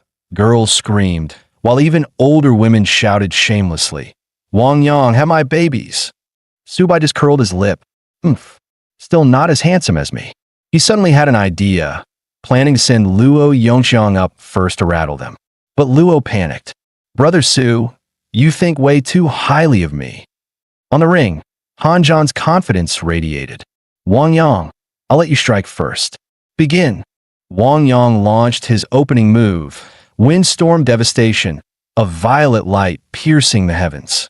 4 gold-ranked judges gasped. That diamond-class armor. Han Zhan's pushed it this far. With his aura blazing at its peak, clad in diamond core armor, Han Zhan stood like a mountain. Wang Yang scoffed. So what if your blood surges? So what if your armor shines? The principal analyzed quickly. Wang Yang was a pure speed assault type, his form lost amid the roaring winds. Su Bai thought grimly. No wonder he's mid-silver. I'm still only mid-bronze. Everyone expected a drawn-out duel, but Han Zhan's sharp eyes caught a fatal opening. He unleashed his Earth rank art, Heaven-Slaying Slash. The deafening roar shook the entire arena. Wang Yang felt a crushing pressure descend upon him. His figure flickered back into sight, plain for all to see. The judges shouted in shock. That's General Han's Sky Splitter Slash. 3 years ago, he used it to cleave a diamond-class foe in half. Brilliant. Han Zhan truly is the army's #1. He's turned a killing strike into a control technique. Wang Yang, tactics failing, countered with his own earth rank art, sky-piercing spear. Blades of energy rained down like a storm, crashing toward Han Zhan.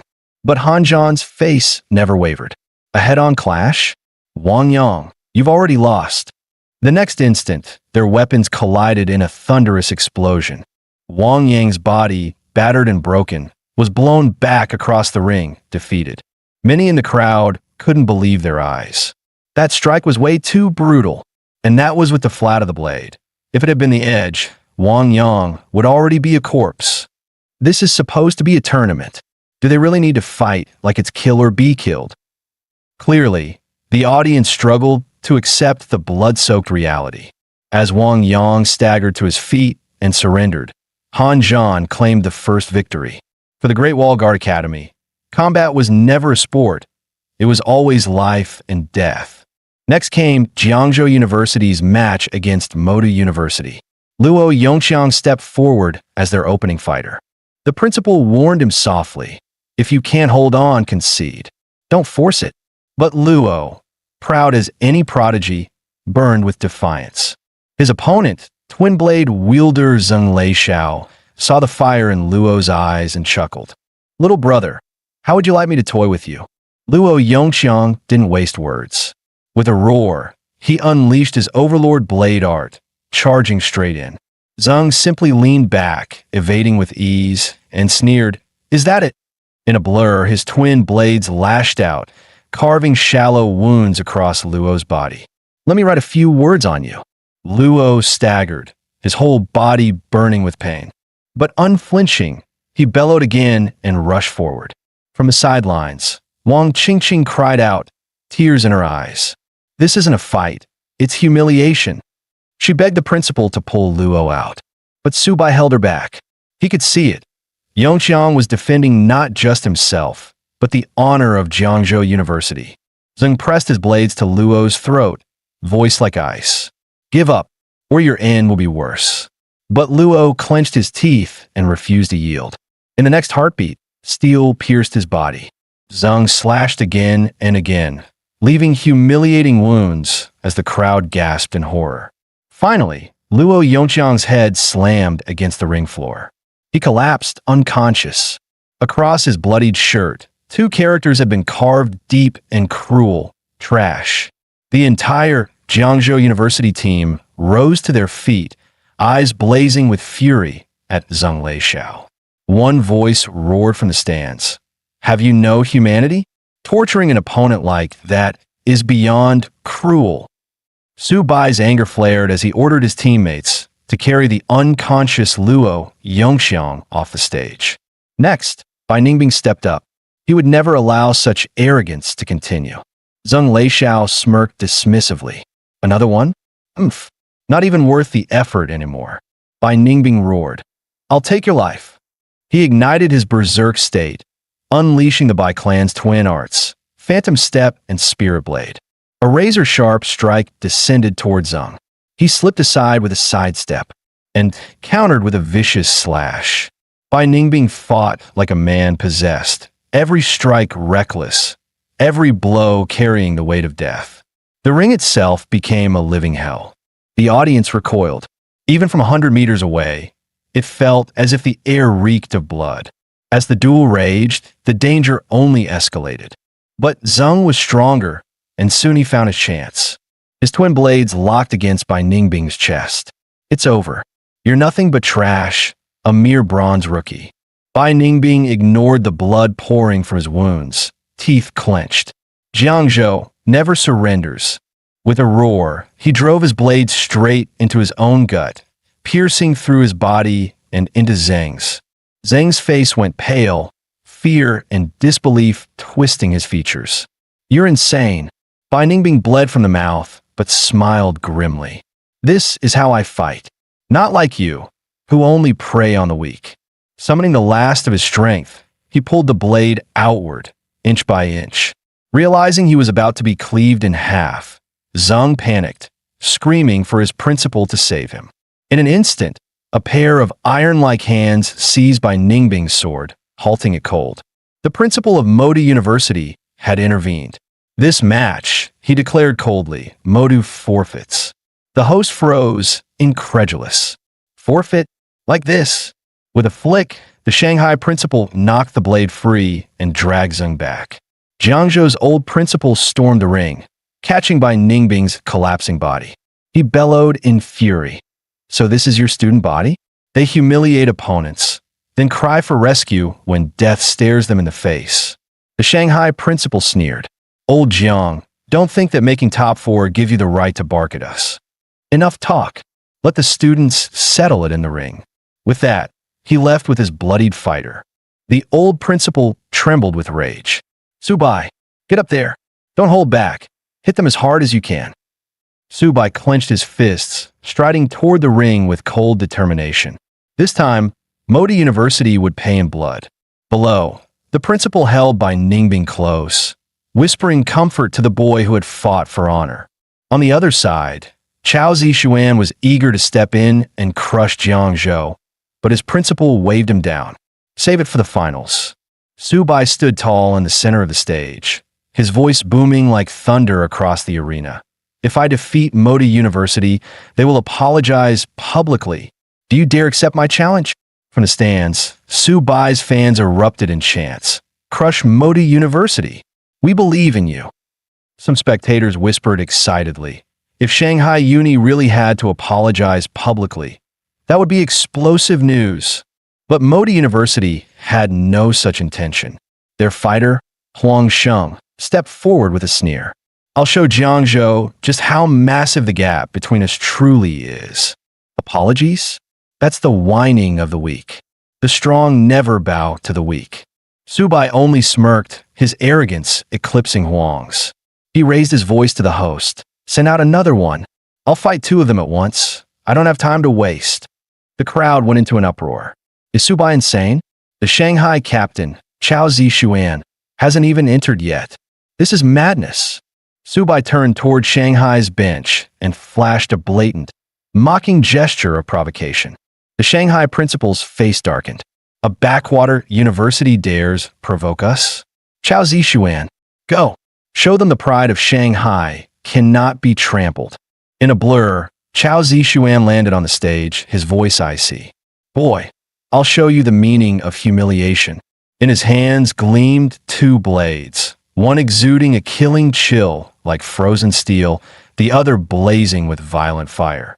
With their release, his aura erupted like a storm. From the judges' table, a senior gasped. Millennial frost iron and molten blaze iron. Those blades were forged from the rarest of ores, and the twin cores embedded in the hilts. They're platinum-grade beast crystals. No wonder. The Chao family and Modi University truly spared no expense. Each sword is priceless. The legendary Ice-Fire War God, once a graduate of Modi University, left his deadliest technique behind. Could it be that Chao Zixuan has mastered it? Chao Zixuan leveled both swords at Subai. Don't say Shanghai bullies the weak. Call out your beasts, or you won't even survive a single strike. Subai only folded his arms, a lazy grin tugging at his lips. Thanks for the suggestion, but beating you? I won't even need my beasts. Huang Sheng burst into laughter at Subai's arrogance. A beast master fighting barehanded, without his pets? What a joke. But the principal in the distance saw the truth. Subai had already awakened his origin resonance. Chao Zixuan snarled. Arrogance equals death. With a roar, his twin swords of fire and ice blurred forward like a storm. Huang Sheng charged alongside him. Subai only smirked, lips curling with disdain. Impatient little monkeys, aren't you? His aura flared violently as 3 origin talents ignited at once. Spirit of sharp metal boosting his strength, Ghost Step of gold doubling his speed, and Earthen Shell hardening his defenses to an unbreakable wall. The shockwave of power rippled across the arena.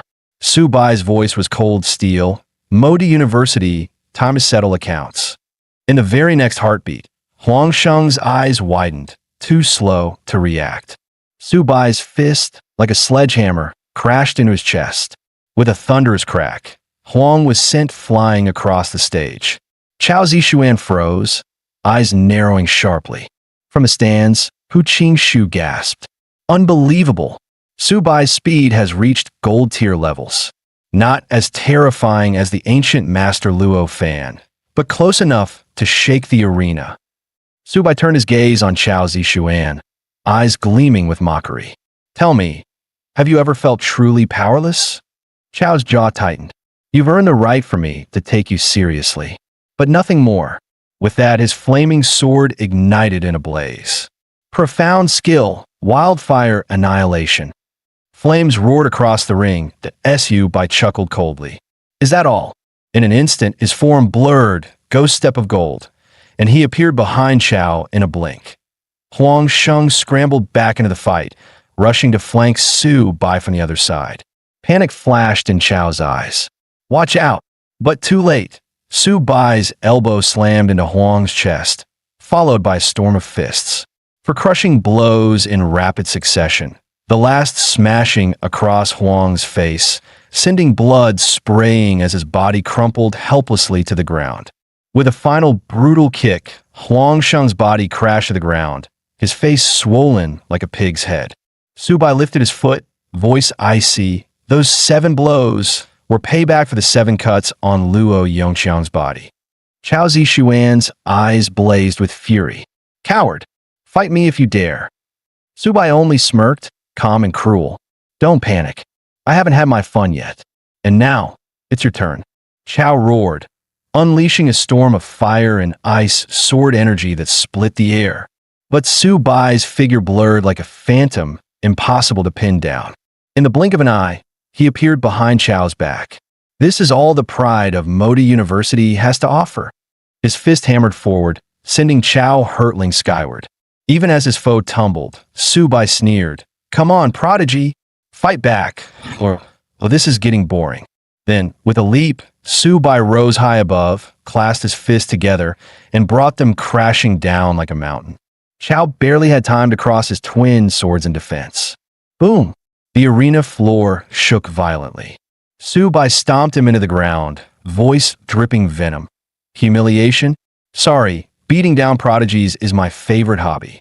Chao erupted, his body flashing red as he slipped free. He ignited his trump card. Crimson Flame Berserk. Blood energy poured into his twin blades, turning them into blazing death. From the stands, the principal's voice rang tense. Not good. He's unleashed his kill move. Chao's roar split the air. Die Su Bai. He slashed with both swords, fire and ice converging. Su Bai merely triggered his earth bastion, the wall of stone energy smothering the attack like it was nothing. Chao froze in disbelief. What are you? Were you a turtle in your past life? Su Bai's eyes glinted coldly. Enough talk. My turn. His fist detonated upward, blasting Chao into the sky. The twin swords slipped from Chao's hands, embedding into the stage as his body slammed back down in a heap. The judges inhaled sharply. Such power. So this is the terror of origin resonance. One muttered under his breath. Watching him, it's like seeing Luo Fan reborn. Su Bai's gaze lingered on the fallen twin blades. These will fetch a fine price. Chao screamed hoarsely. Put them down. Put my swords down. But still, Modi University refused to apologize. Su Bai's voice was final, cold as steel. Then these blades are my compensation. Chao's face twisted with rage. Knowing he was outmatched, he still charged recklessly, claws outstretched in desperation. Su Bai dodged with disdain. You don't have the strength to take it back from me. Overestimating yourself, fool. With that, he raised his leg and kicked Chao Zixuan square in the face. Chao's nose shattered, his body sent flying. In front of Su Bai, he was nothing more than a training dummy, ruthlessly humiliated. This is the punishment for Modu University. The audience erupted. Su Bai's insane. At this rate, only Han Zhan might be able to match him. Let's see if Modi University dares act arrogant again. This is the price of provoking Jiangzhou University. Finally, Chao collapsed on the ground, barely breathing. The host declared Su Bai the victor. Subai's eyes shifted to Hanjan outside the arena. From the start, that man had been staring at him. Hanjan's fighting spirit burned. He was eager for a showdown. As Subai bundled up the priceless Ice-Fire twin swords, Modi University's principal blocked his path, demanding their return. Subai's tone was calm but sharp. These are my spoils of war. If you want them back, fine. Apologize publicly to Jiangzhou University and pay for medical expenses and damages. The crowd roared in agreement, chanting for Modi University to apologize. Yet the principal refused. Subai's voice boomed.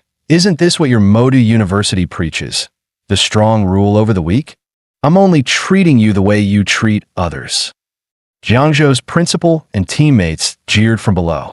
Let's see where Modi University hides its face now.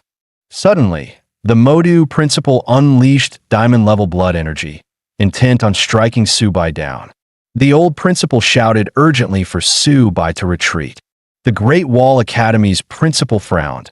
How could a headmaster stoop to attacking a student? Under the crushing aura, Subai's breathing turned heavy. In the next instant, the Great Wall principal flared with diamond-level energy, clashing with Modi's aura. The Jiangzhou principal, though weaker, still stood firmly in front of Subai. The Great Wall principal roared. A diamond-level headmaster fighting a student. Don't you feel shame? The Modu principal sneered. This is Modu.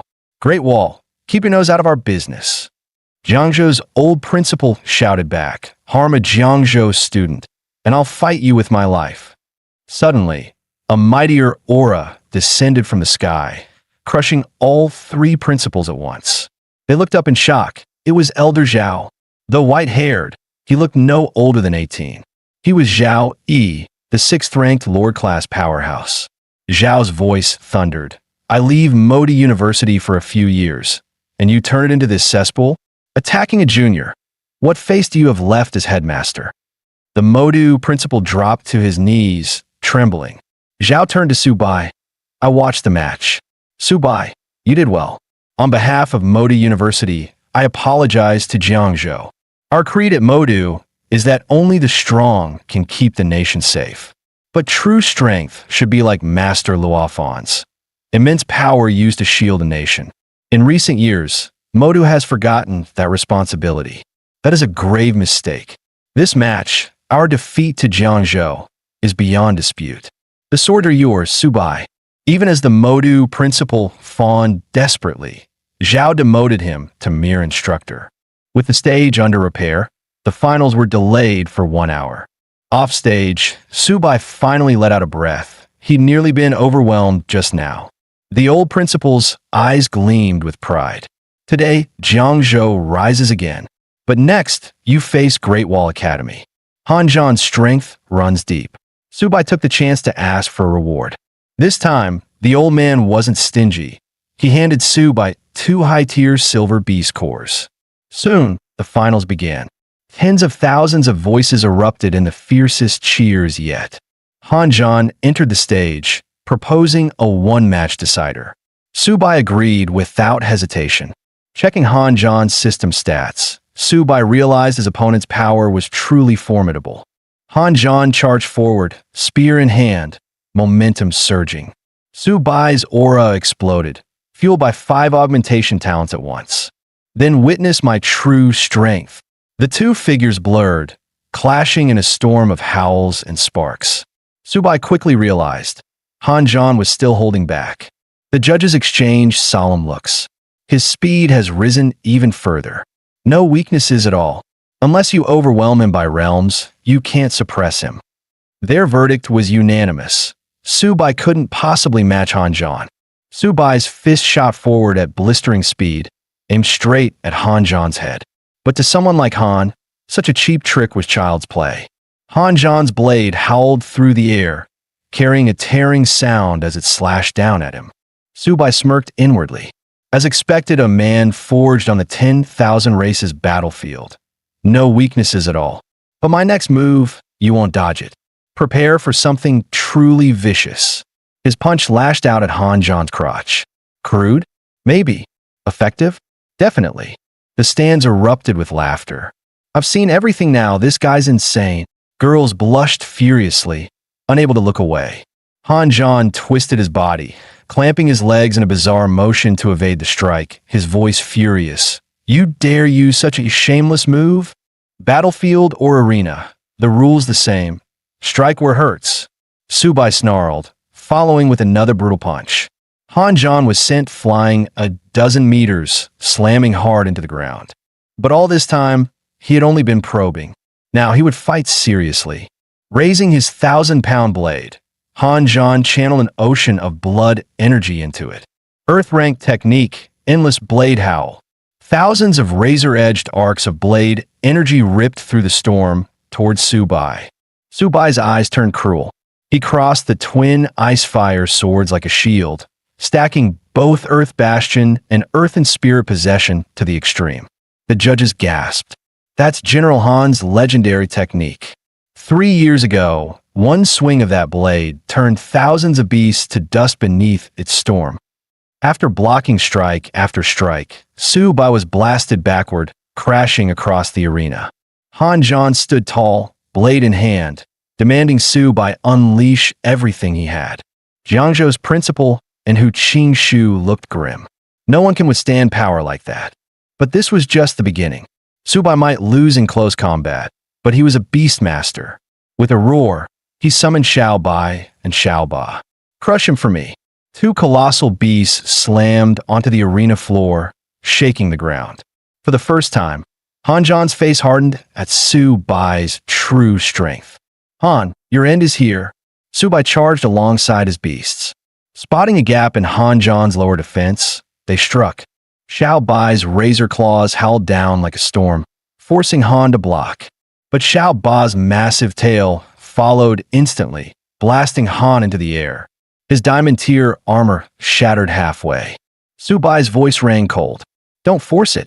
Admit defeat early, it's no shame. But Han John roared back, enraged. I hadn't wanted to use this technique. Its power is beyond my control. But now I have no choice. Violet light erupted around him, his aura surging skyward. Subai's heart skipped a beat. Is this still human strength? Golden rank could be this terrifying? At that moment, the system's alarm blared in his mind. Warning! Warning! Extreme danger detected. This battle is unwinnable. Remember, in the hierarchy of power, all below gold are but insects. The crowd buzzed. Han John's power had soared to the golden peak.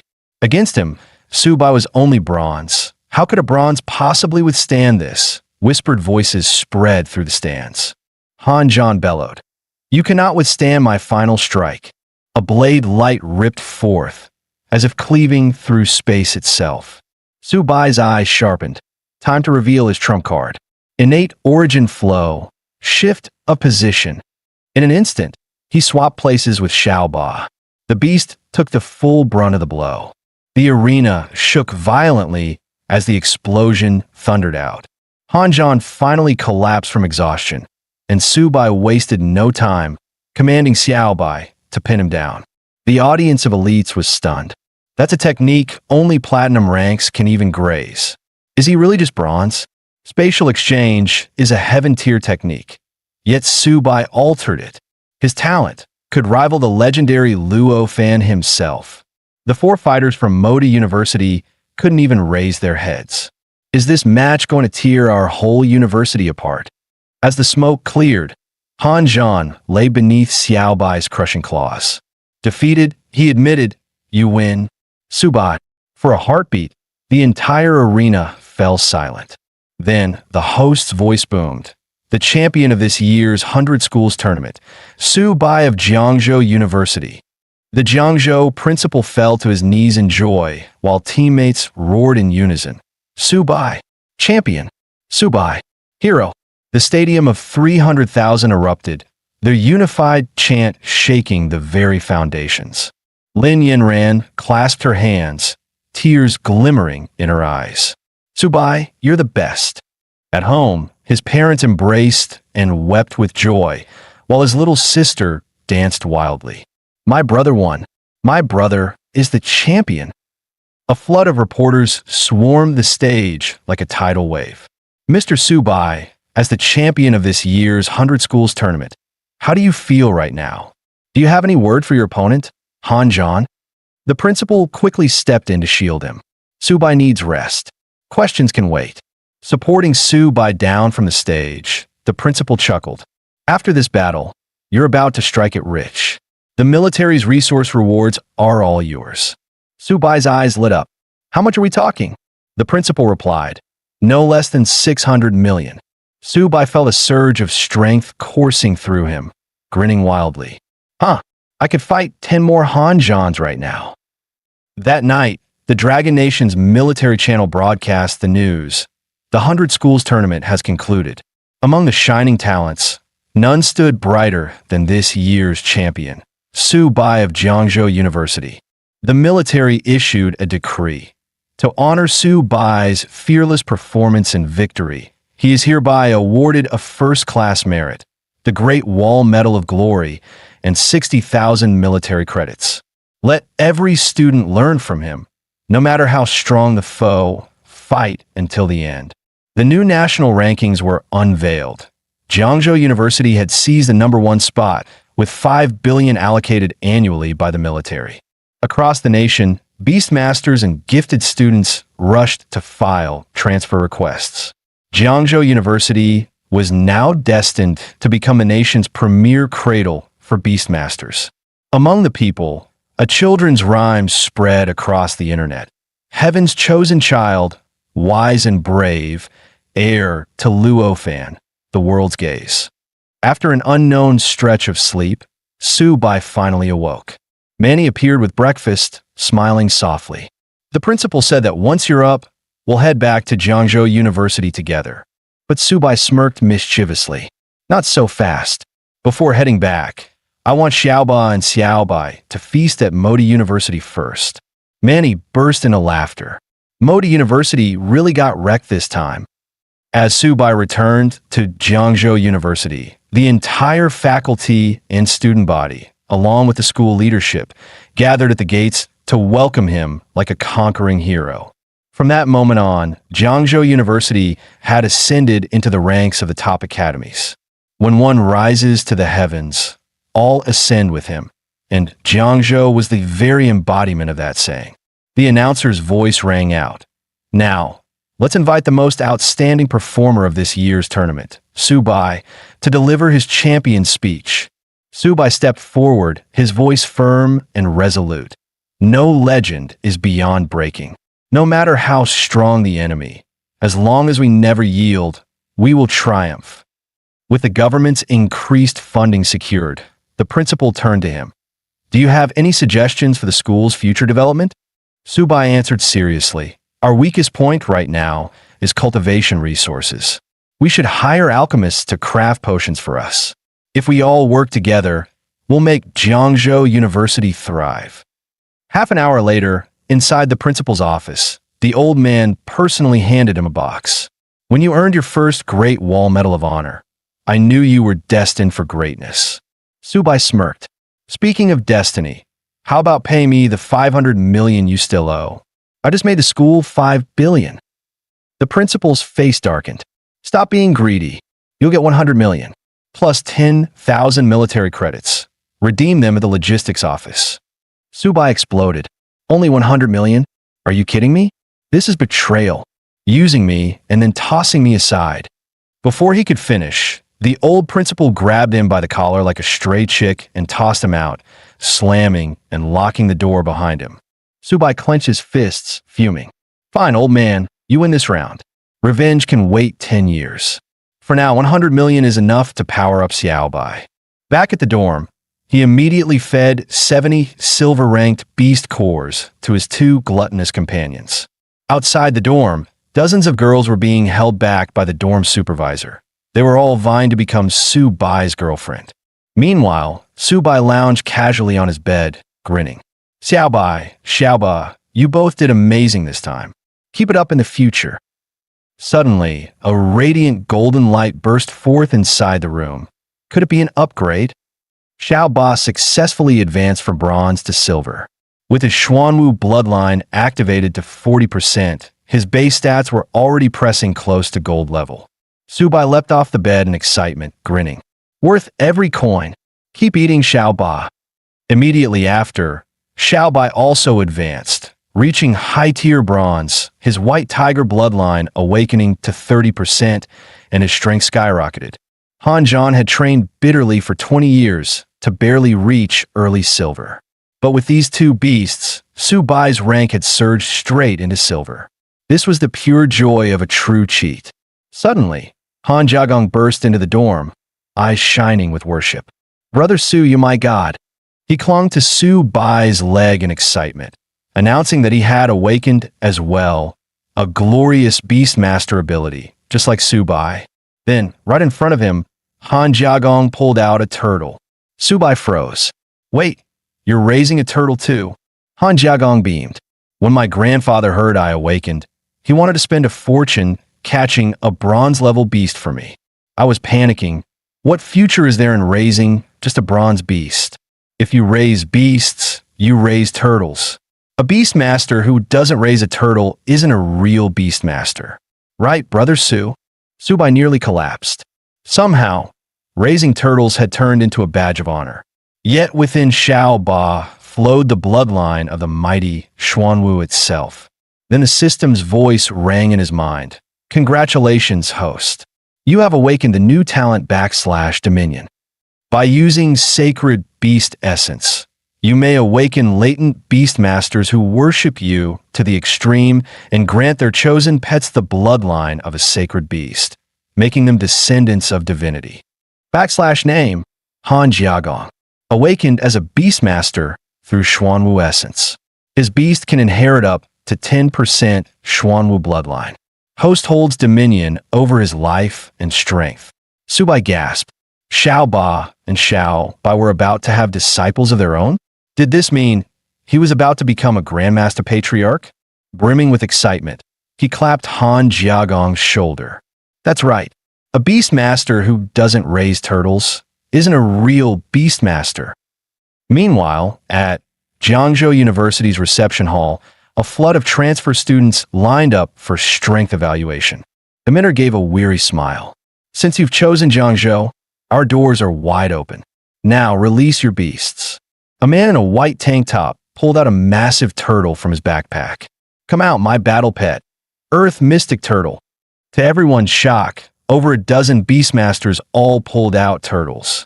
Brazilian turtles, snapping turtles, even ancient soft shells. The admission hall instantly looked like a turtle summit. The instructor frowned at a vest-wearing boy. Po Guang, are you really a Beastmaster? You don't have a trace of spirit force. Clearly you're a blood-chi martial artist. That turtle of yours looks like it came straight from the wet market. He turned to another student. And you're obviously a lightning-type esper. What's with raising a turtle just to pretend you're a Beastmaster? The so-called imposters straightened their backs, shouting in unison. We don't care. We're Beastmasters. We want to be in Su Bai's class. So what if I'm lightning type? Who said lightning espers can't raise beasts? Mine is a thunder turtle. The instructor's face darkened. Ridiculous nonsense. Just then, Subai happened to pass by. He nearly choked. So many turtles in one place, his academy really was turning into a reptile farm. Suddenly, a girl in the crowd spotted him and screamed, It's Subai, the real one. The transfer students went wild, swarming toward him like starstruck fans. Subai, we're your followers. Please help us stay. Overwhelmed, Subai bolted, sprinting straight toward the principal's office. Meanwhile, at the military front lines, a war council convened. Scouts report that the myriad clans have dispatched 13 tribes, nethercats, six-eared demon wolves, and more, gathering near our outpost. Their intentions remain unclear. Nie Qing spoke gravely. The myriad clans have grown increasingly aggressive in recent years. Regardless of their motives, we must strike first. I've already ordered 3 warriors, chosen from this year's 100 School Tournament, to carry out a reconnaissance mission at Bishui Lake. At the name Bishui Lake, every commander's face changed. That's a forbidden land. Even clan champions dare not step too close. Sending ungraduated students is madness. But Nie Qing shook his head.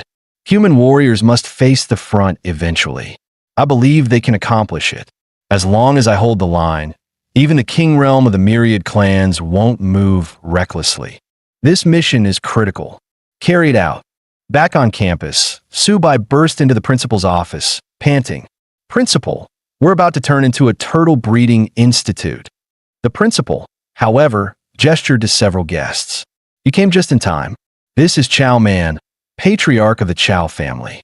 He's here to discuss reclaiming the divine swords. The others are his retainers. Subai grinned. Elder Zhao himself said these swords were mine. Whether I sell them or not, that's up to me. A Chao retainer slammed the table, eyes blazing. Absurd. Those divine weapons belong to our Chao family. If not for Elder Zhao, we wouldn't even be entertaining this nonsense. The principal's expression hardened. You dare slam the table at Jiangzhou University? A louder slam resounded in reply. This is Jiangzhou, not your Modu. Whether the swords are sold or not, that's Su Bai's decision. Chao Man's eyes narrowed slightly. Then name your terms. With the old principal backing him, Su Bai leaned back lazily. Funny thing is, I've actually been finding these blades quite handy lately. A scholarly-looking woman among the retainers smiled gently.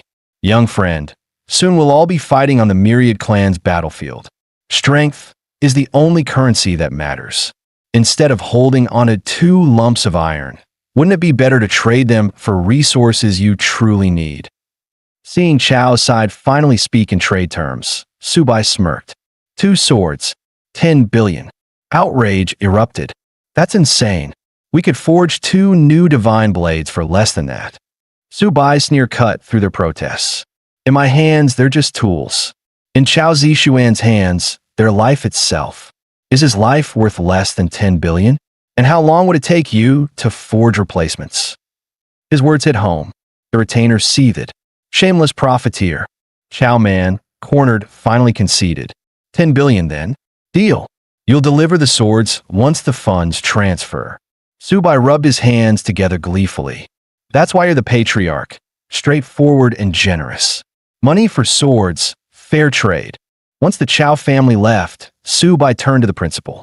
So, there really is something brewing on the front lines, isn't there?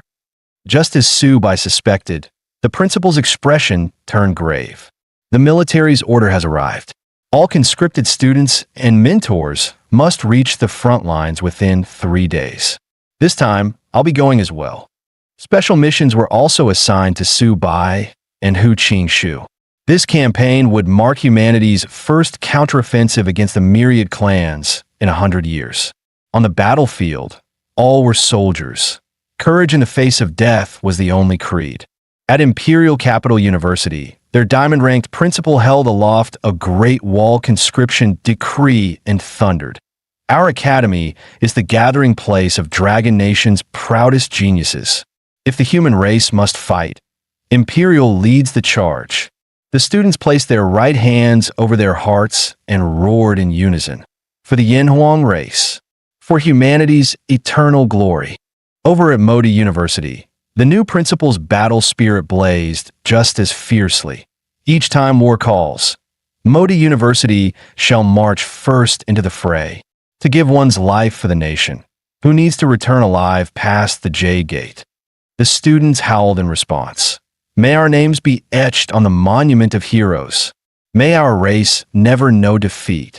3 days later, the academies arrived at the Great Wall Fortress. Commanders bellowed orders across the stronghold. Tomorrow the war begins.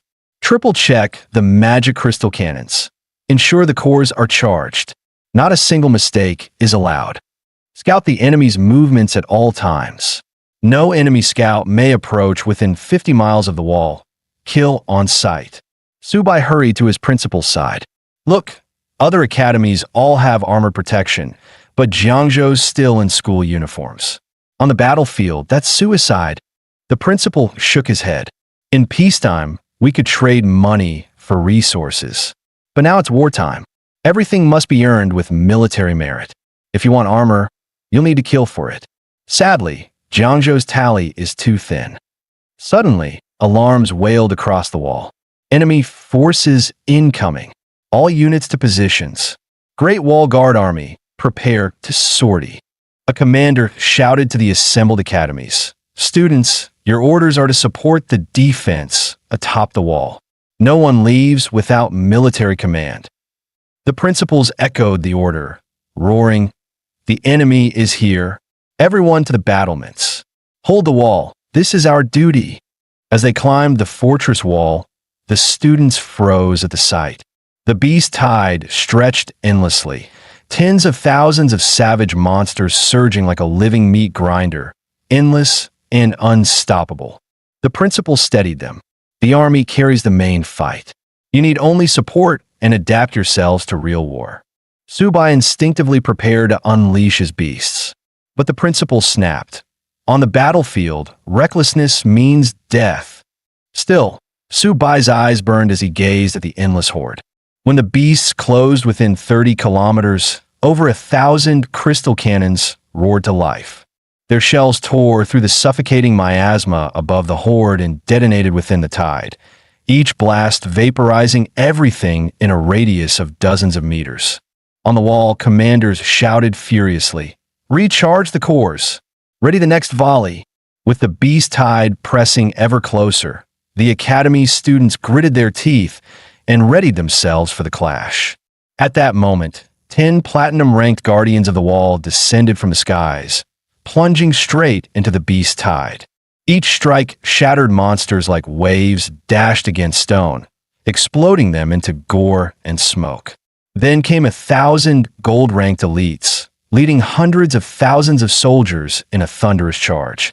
Humanity and the myriad clans clashed in a frenzy of steel and blood. The Great Wall Guard fought like madmen, blades flashing, slaughtering the creatures at their sides. Rage toward their mortal enemies drove them beyond fear, beyond death. The students of Jiangzhou University burned to join the fray, but their principal barked them down. "Fools! The battlefield is not a place for childish pride. Your order is to hold the wall. That is also protection for you. To rush out now is nothing but a waste of lives. When you become true warriors, you'll have all the chances you need to kill." Suddenly, a thunderous blast, like a crystal cannon, erupted, obliterating a dozen bronze-ranked beasts. The Platinum Guardians froze. What? Weren't the cannons ordered to cease fire? The commander blinked in confusion. "Signal Corps, didn't we order a halt? Who's still firing?" The soldier pointed. "Over there." Subai was grinning ear to ear, directing Xiao Ba. "Keep firing. Blast them with your elemental shells." The old principal gawked. "This brat." Hu Qingshu muttered in disbelief. "Who knew a beastmaster could fight like this?" Subai shouted to Xiao Ba. "Target the bronzes. Earn me more merit points. Watch your aim. Don't hit our men." He turned to Xiao Bai. "You two don't slack off. Otherwise, all the beast corps go to Xiao Ba." Veterans and commanders alike stared in shock. An ungraduated student with monsters like this? Under Xiao Ba's bombardments and Xiao Bai's assaults, the human lines lightened, the beast tide collapsing in heaps of corpses. The commander roared, "Platinum ranks, hunt down the fleeing. Gold ranks, finish the wounded." The principal shook his head in awe. "This boy, he always finds a way." Subai smirked. "So this counts as military merit, right?" The principal sighed. "Plenty of it. In fact, too much. Others barely had the chance to swing a blade." In the war office, a platinum adjutant reported to General Hu Huanshan, "We lost 568 soldiers. 200 crystal cannons are cooling. But we annihilated 125,000 enemy beasts in half an hour. A decisive victory." The general's face remained cold. "Pass it down. The main force rests. Tomorrow, we fight again." The adjutant hesitated, then added, "A student from Jiangzhou, Subai. He used his beasts like cannons and slew countless enemies. The commander requests merit reward." A spark lit in Hu Huanshan's eyes. "Interesting. Reward him, count his kills." 3 minutes later, chaos erupted in the camp square. "Unfair. We never got a fight. How do we earn merit?" On the merit board, only Subai's name glowed at the top. first place by a landslide. 40,000 merit points.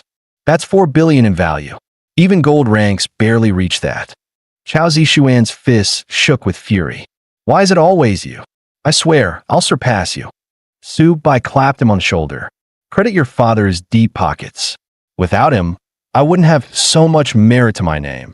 He'd hoped to turn rivals into allies. Maybe even charge him for weapon upkeep. But Chao stormed off without a word. Dawn of the next day, the fortress filled with the gathered reserve armies. From the skies, Modi University's honorary principal, Zhao Yi, spoke with thunderous passion. Yesterday's 100,000 beasts were only the appetizer. Today, we face even more.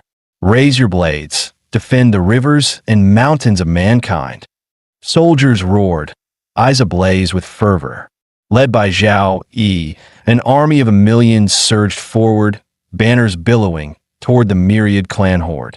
The academy students could only watch from the gates, yearning but forbidden to break orders. With a command, the Legion of Espers unleashed their bombardment. 10,000 unleashed their powers.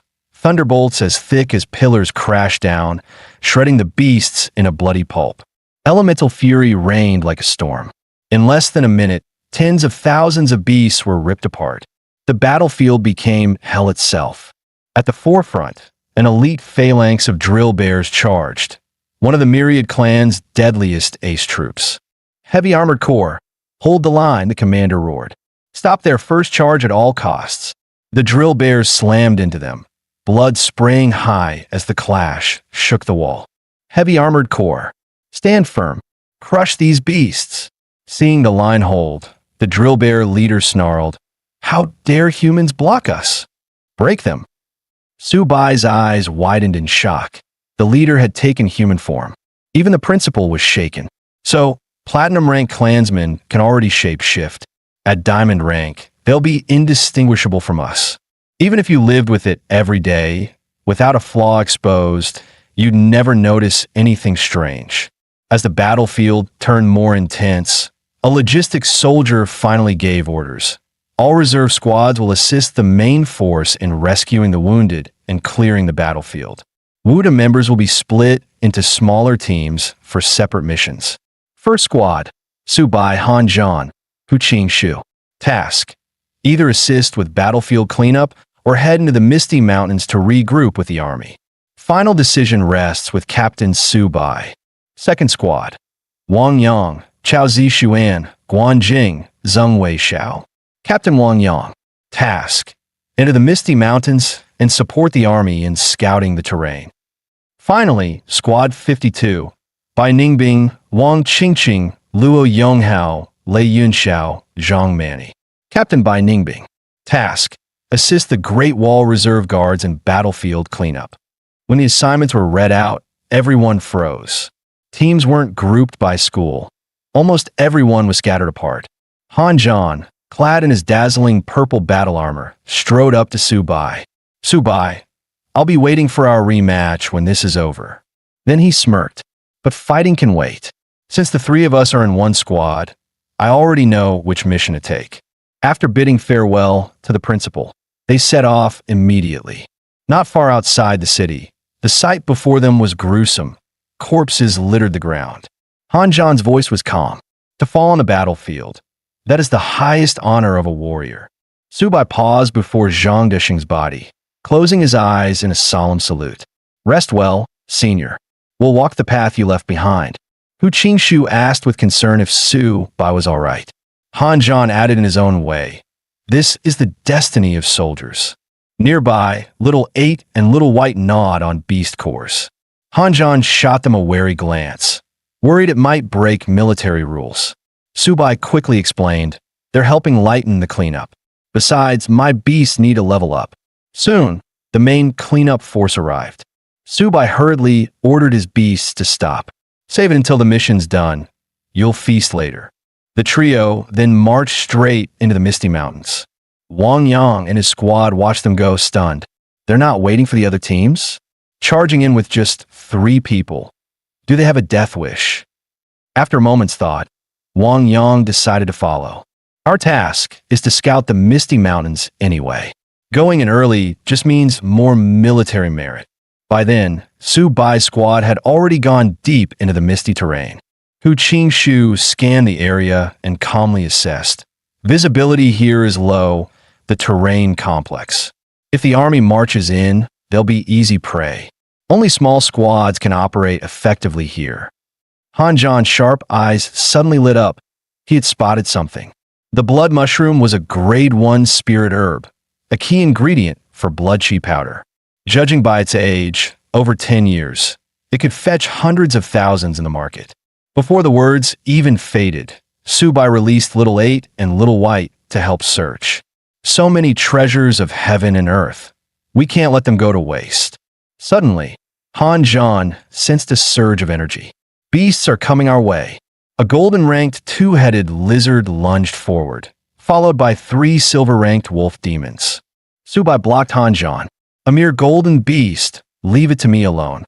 But the two ignored him, charging straight at the monsters. You may be captain, but you're not hogging all the spoils. We fight together. Su Bai shouted back, half annoyed, half amused. Hey, slow down, leave a few for me. At the same time, Wang Yang's squad picked up the battle's energy fluctuations. A golden-ranked beast, they rushed to assist, carefully advancing through the thick mist. By the time they arrived, the golden beast had already fallen, felled by Su Bai's precise strikes at its weak points. Little 8 and Little White feasted happily on beast cores.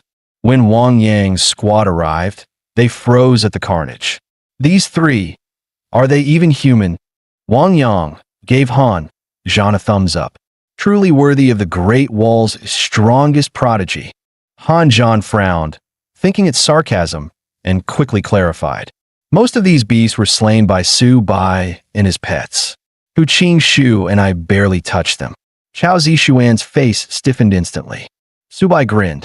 Old Chao, don't tell me you're here to ask me to maintain your divine weapon again. Wang Yang quickly cut in. Enough bickering, focus on the mission. When Su Bai revealed his next plan, Han Zhan and Hu Qingxu looked helpless. To them, it was obvious he just wanted more herbs and more beast kills for merit. Wang Yang, however, was on the same page. He even offered to join forces. Su Bai set the rule on the spot. If we find resources, whoever grabs them first keeps them. With no objections, Su Bai dashed ahead. Not long after, Wang Yang's squad saw them halt abruptly. Before them stood several golden-ranked beasts and a golden high-rank, white-armed ape. At the very front stood something even more terrifying, a humanoid beast. Han Zhan's face hardened. That's the Daizo Xin Serpent Clan, the strongest vassal under the 3 royal bloodlines, 9 nether sky-swallowing python. He quickly added, among the myriad races, noble bloodlines can take humanoid form at lower ranks. Their power far surpasses their peers. And this one is the worst to face. The serpent snarled coldly. Not a single human leaves alive. In an instant, countless beasts surged out from the mist, surrounding them. A white-armed ape in front, the serpent behind. Han Zhan made a quick call. Wang Yang, the fastest, would run for reinforcements. Wang Yang unleashed his earth-rank technique, wind spirit possession, and bolted away. But several apes instantly gave chase. He hadn't even cleared a kilometer before one blocked his path. His heart sank. Looks like I'll have to fight for my life. Meanwhile, the others were already clashing with the beasts. Su Bai summoned his 2 beasts and roared, "Target, the serpent!" Little 8 and Little White erupted, unleashing multiple innate powers. The serpent sneered, intrigued. "So you dare challenge me? Perfect. I could use a warm-up." Han Zhan and Hu Qingxu battled the white-armed ape, but its strength was overwhelming. Han Zhan shouted, "Su Bai, finish it fast. We need to help Wang Yang." Su Bai gave a firm nod. "Little 8, Little White, push harder. End this quick." The serpent scoffed. "Arrogant human, you dare spout such nonsense?" Yet Little 8's surge of power forced even it to flinch in surprise. A thunderous boom. Smoke and debris swallowed the serpent whole. Any normal golden beast would have been obliterated. But this was no ordinary monster. In an instant, it revealed its true form, a colossal black cobra. With jaws gaping wide, it lunged straight for Subai. Bypassing the pets to strike you? Smart, but they'll never keep up with me. Subai blurred to Little Eight's side, voice cold. Teach it a lesson now. Little Eight slammed in with a tortoise charge, making the serpent spit blood. Seizing the moment, Little White dove in like a spear. Han Zhan's eyes widened. Subai's beasts were overwhelming, driving the serpent to the brink. Subai himself stepped in, kicking the serpent square in the head. Then Little Eight crashed down from above. His move, tortoise gravity, crushed the serpent with brutal force. At last, the serpent fell. They turned, ready to rush to Wang Yang. But suddenly its body bulged with grotesque lumps. The next moment it exploded. Thanks to Little Eight's defense, they survived. But unbelievably, the serpent wasn't dead. With a flash, it slithered into the forest, fleeing in disgrace. Now wasn't the time to chase. They let it go for now. Han Zhan stayed to hold off the ape while Subai and Hu Qingshu sprinted toward Wang Yang. Elsewhere, Wang Yang was caught by 3 golden beasts. They weren't fast, but their raw strength was monstrous. He knew he couldn't escape, but he dragged one down with him. Pouring his blood chi into his spear, he unleashed the earth-rank skill sky-piercing strike. But an ape's fist smashed into his chest mid-charge. The other 2 piled on immediately. Their fists and kicks rained down like a storm. Wang Yang's body flew, crashing into a massive tree. Bloodied, he roared hoarsely, "Killing me is easy, but one day your kind will be slaughtered by humanity." He muttered weakly, "Han Zhan, Subai, looks like I'll never duel you again." At the last second, his spear was knocked skyward. Subai had arrived, just in time to save his life. But Wang Yang was already on the edge, eyes closing as he whispered, "Subai, avenge me." Fury surged in Subai's chest. He swore to tear every beast here apart. He snatched up the spear from before. With a roar, the weapon shot straight at the strongest ape. The beast was nailed to a tree, dead on impact. Little Eight and Little White finished off the remaining 2. Subai rushed to Wang Yang's side, trying to rouse him. Just then, the system triggered. Target detected. Potential white tiger bloodline heir in critical state. Option: use white tiger essence blood to revive and convert. Subai's eyes narrowed. He could save Wang Yang, but the price was eternal servitude. With Wang Yang's consent, he barked at Little White for 3 drops of blood. The beast rushed over, and Subai drew the blood midair, ordering his pets to guard him. He slammed his palm, infused with essence, into Wang Yang's wound. Spirit power surged into the man's body. Wang Yang screamed, eyes bulging in agony. Moments later, he was out of danger, his wounds completely healed by the essence. Staring in disbelief, Wang Yang gasped, How did you do this? Not even a king could." Subai's face was cold. "Keep it secret. Forever." At once, a massive phantom loomed within Wang Yang's mind, a decree echoing. "Reveal Subai's secret, and your soul will be annihilated, condemned by heaven and earth." Terrified, Wang Yang agreed instantly. Having saved him, Subai smirked, ready to name his price. But suddenly, the ground trembled. Countless snakes burst from the earth. The serpent had returned. Little White shredded them with ease. But they weren't real. Worse, they multiplied endlessly. Luckily, Han Zhan and Hu Qingshu finally arrived. "It's the serpent's trick. We must flush it out." Sure enough, it was hiding behind a tree. Borrowing Han Zhan's spear, Subai hurled it, but the serpent slipped aside. Hu Qingshu frowned. "Didn't we beat it back to its true form? How is a human again so soon?" The serpent stepped out in platinum armor, smirking. "That was only a clone. Kill me? Impossible." He tossed down Zheng Leixiao's shriveled corpse. Chao Zishuan's eyes blazed with vengeance. "Subai, kill him. I'll pay anything, no matter the cost." Subai sneered. "Fine. This mangy snake is mine." The serpent grinned, discarding the body, ready for battle. Subai roared, "I'll carve you up and make serpent stew." He stacked every skill from Little Eight and Little White onto himself, then activated origin symbiosis to share damage. The serpent slashed out a devastating sword aura. Su-bai met it head-on with a crushing punch. The collision blasted a massive crater into the ground, dust and debris swirling into the sky. The serpent's eyes flickered with surprise. Su-bai had actually held his ground. Then it snarled, mocking. "Insect, crawl out and die." Su-bai's massive fist answered, slamming into its body. The serpent, caught off guard, was hurled back several meters. It steadied itself, expression finally serious. Su-bai's gaze sharpened. This thing was stronger than before. His voice was ice. "Then taste my trump card. 7-star triple fiend formation." Through origin symbiosis, he unleashed the ultimate synergy, combining the strengths of his two beasts. Every ounce of power converged, raining down on the serpent. The serpent didn't even dodge. Creative trick, but your strength is pathetic. A green shield snapped up around its body. The next instant, countless snakes surged at Su-bai. It unleashed an earth-rank skill, Lament of the Green Serpent. The swarm was meant to explode, tearing him apart. A massive blast shook the battlefield. His teammates shouted in panic. "Su-bai can't have fallen. Say something." As the dust cleared, Su-bai and his beast stood wounded but alive. Refusing to yield, he pushed origin symbiosis to its limit, beast core energy flooding his body, mending wounds as it burned. The serpent sneered. "Breaking through in front of me? Courting death." It gathered a sphere of terrifying power. Its strongest strike aimed to finish Su-bai. Hanjan's group tried to move in, but the pressure was overwhelming. Suddenly Wang Yang shouted, "Look!" 3 beams of light shot skyward. Su-bai's voice thundered, "My life? You're not worthy to take it."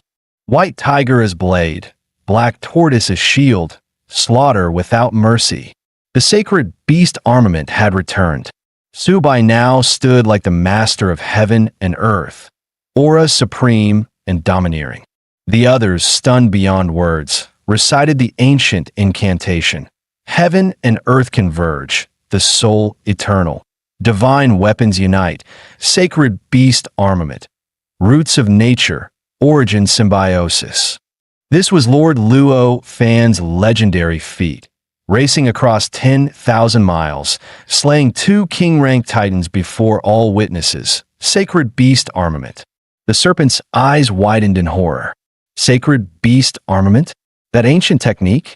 Impossible.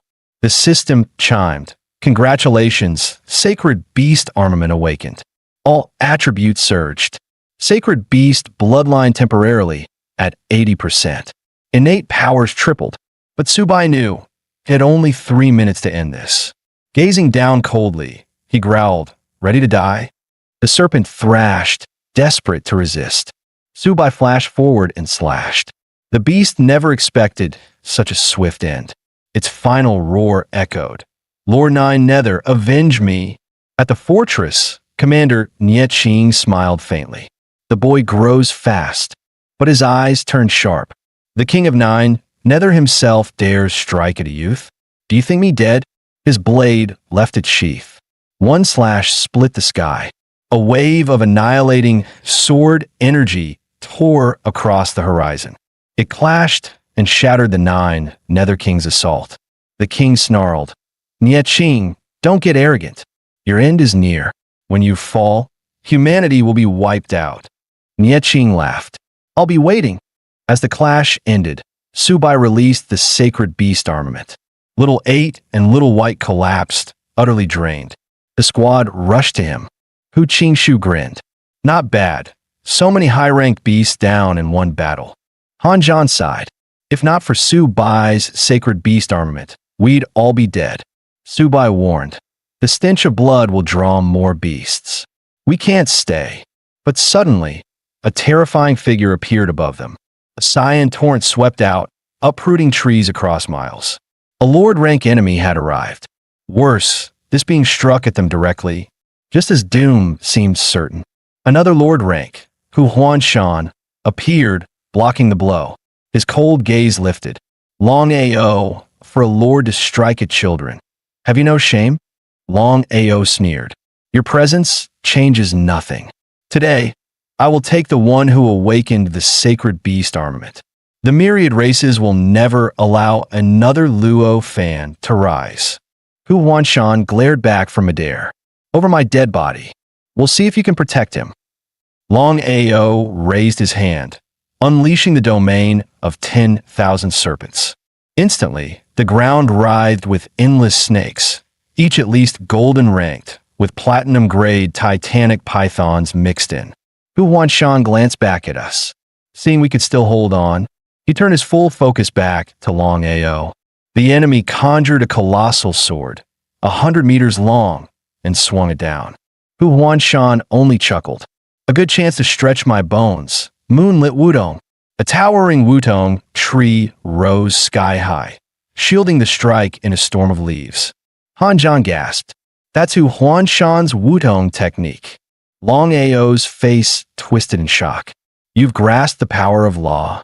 The force gnawed away at his vitality, utterly undefendable. He dare not linger. Today I concede, but you can't guard him forever. With that, he ripped into a spatial rift, escaping, but his voice lingered. The moment he steps beyond the Great Wall, the myriad races will kill him.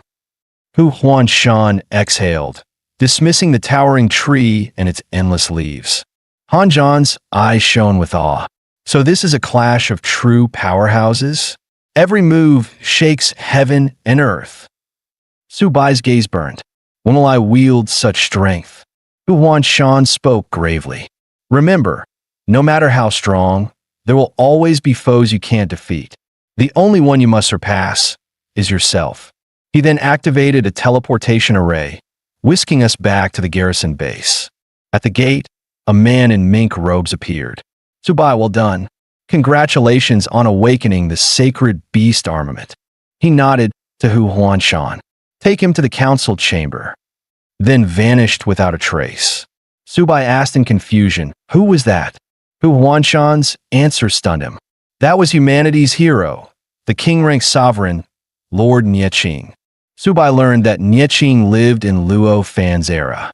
When she revived and martial paths awakened, the young Nieqing, only 20, watched humanity crumble and declared, martial arts will defend the nation.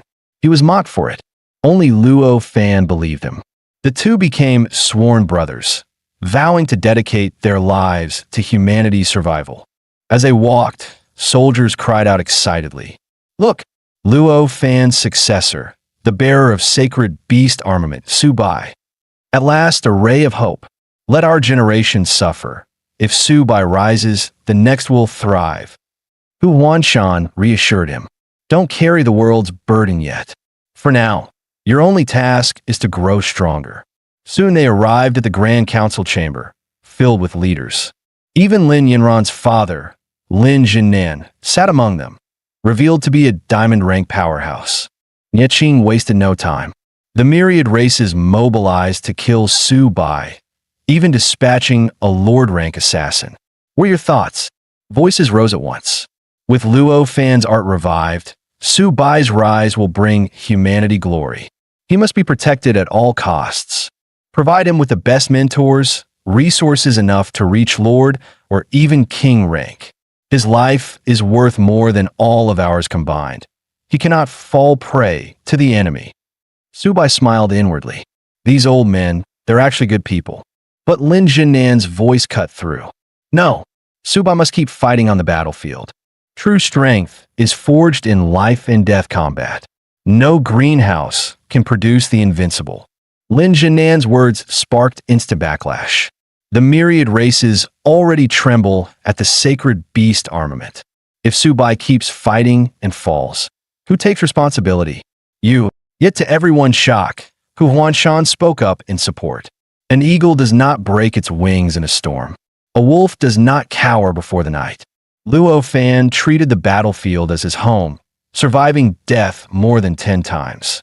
Were he alive, he would demand Su Bai temper himself the same way.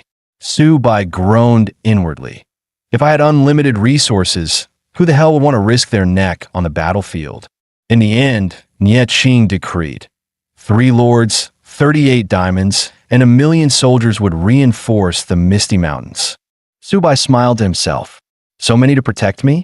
Perfect. But the truth was brutal. He was bait. They meant to dangle him before the enemy and carve out a massacre.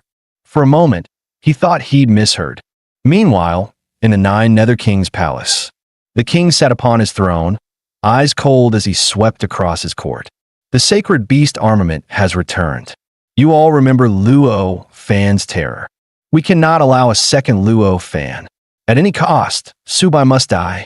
8 lords and 42 diamonds will reinforce Mieching, with the Phoenix and Nine-tailed Fox elders to assist.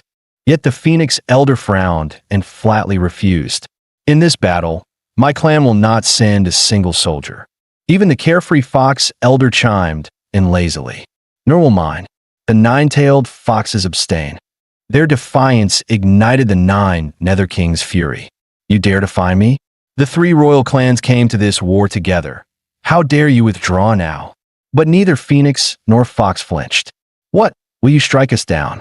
Everyone knows the truth. You just want to monopolize the human blood sacrifice.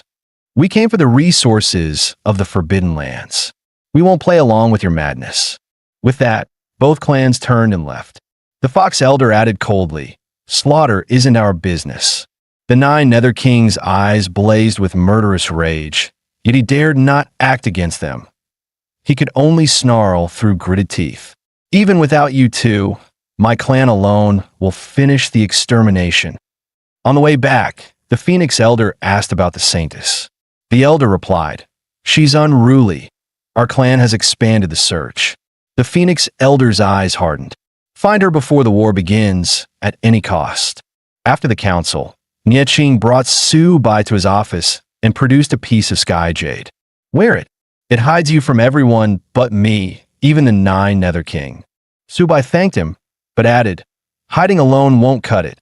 He needed gear and materials to grow stronger. With a wave, Nieching opened a chest. Radiance flooded the room.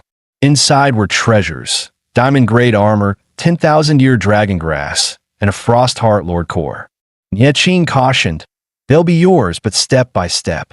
No rushing your growth. He picked up a diamond-grade armor with a grin. This one's mine.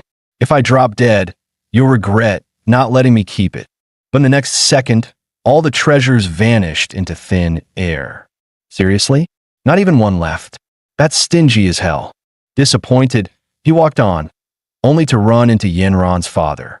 The man asked him to follow, saying he had something to discuss. With a stern face, Lin Jinan asked, it was my idea to leave you in the 10,000 races battlefield. You don't resent me, do you? He quickly shook his head. I don't even get what that girl sees in you. So, how far have you and Yenran gone? The sudden question made his heart skip, and he hurriedly explained they were just friends, nothing inappropriate. Lin Jinan waved it off, handing him a piece of golden armor. Take this. Don't throw your life away on the battlefield. He accepted the armor with both hands, bowing slightly. Thank you, Uncle Lin. The next day, Wang Yang stood in front of Zhang Leixiao's coffin. He fought back tears. Rest in peace, brother. Subai has already avenged you. Yet Subai strolled in, proudly showing off new gear. Han Zhan blinked. Where the hell did you scam that from this time?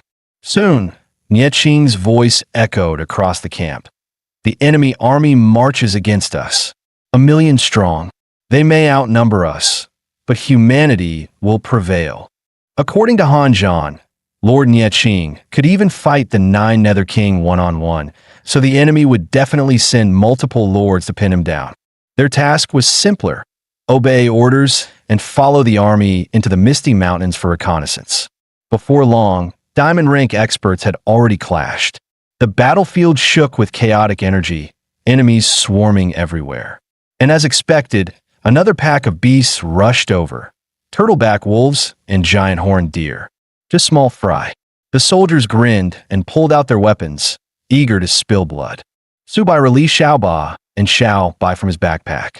Gotta snatch some military credit too. The aura of the white tiger's bloodline burst forth, overwhelming the field. Xiaoba's massive body slammed down like a mountain. Han Zhan and the others groaned. Come on, Su. You're hogging all the credit again. But then, Xiao Ba and Xiao Bai's bloodline pressure rolled over the beasts. Every creature trembled, terror rising from the depths of their blood. Resistance wasn't even an option.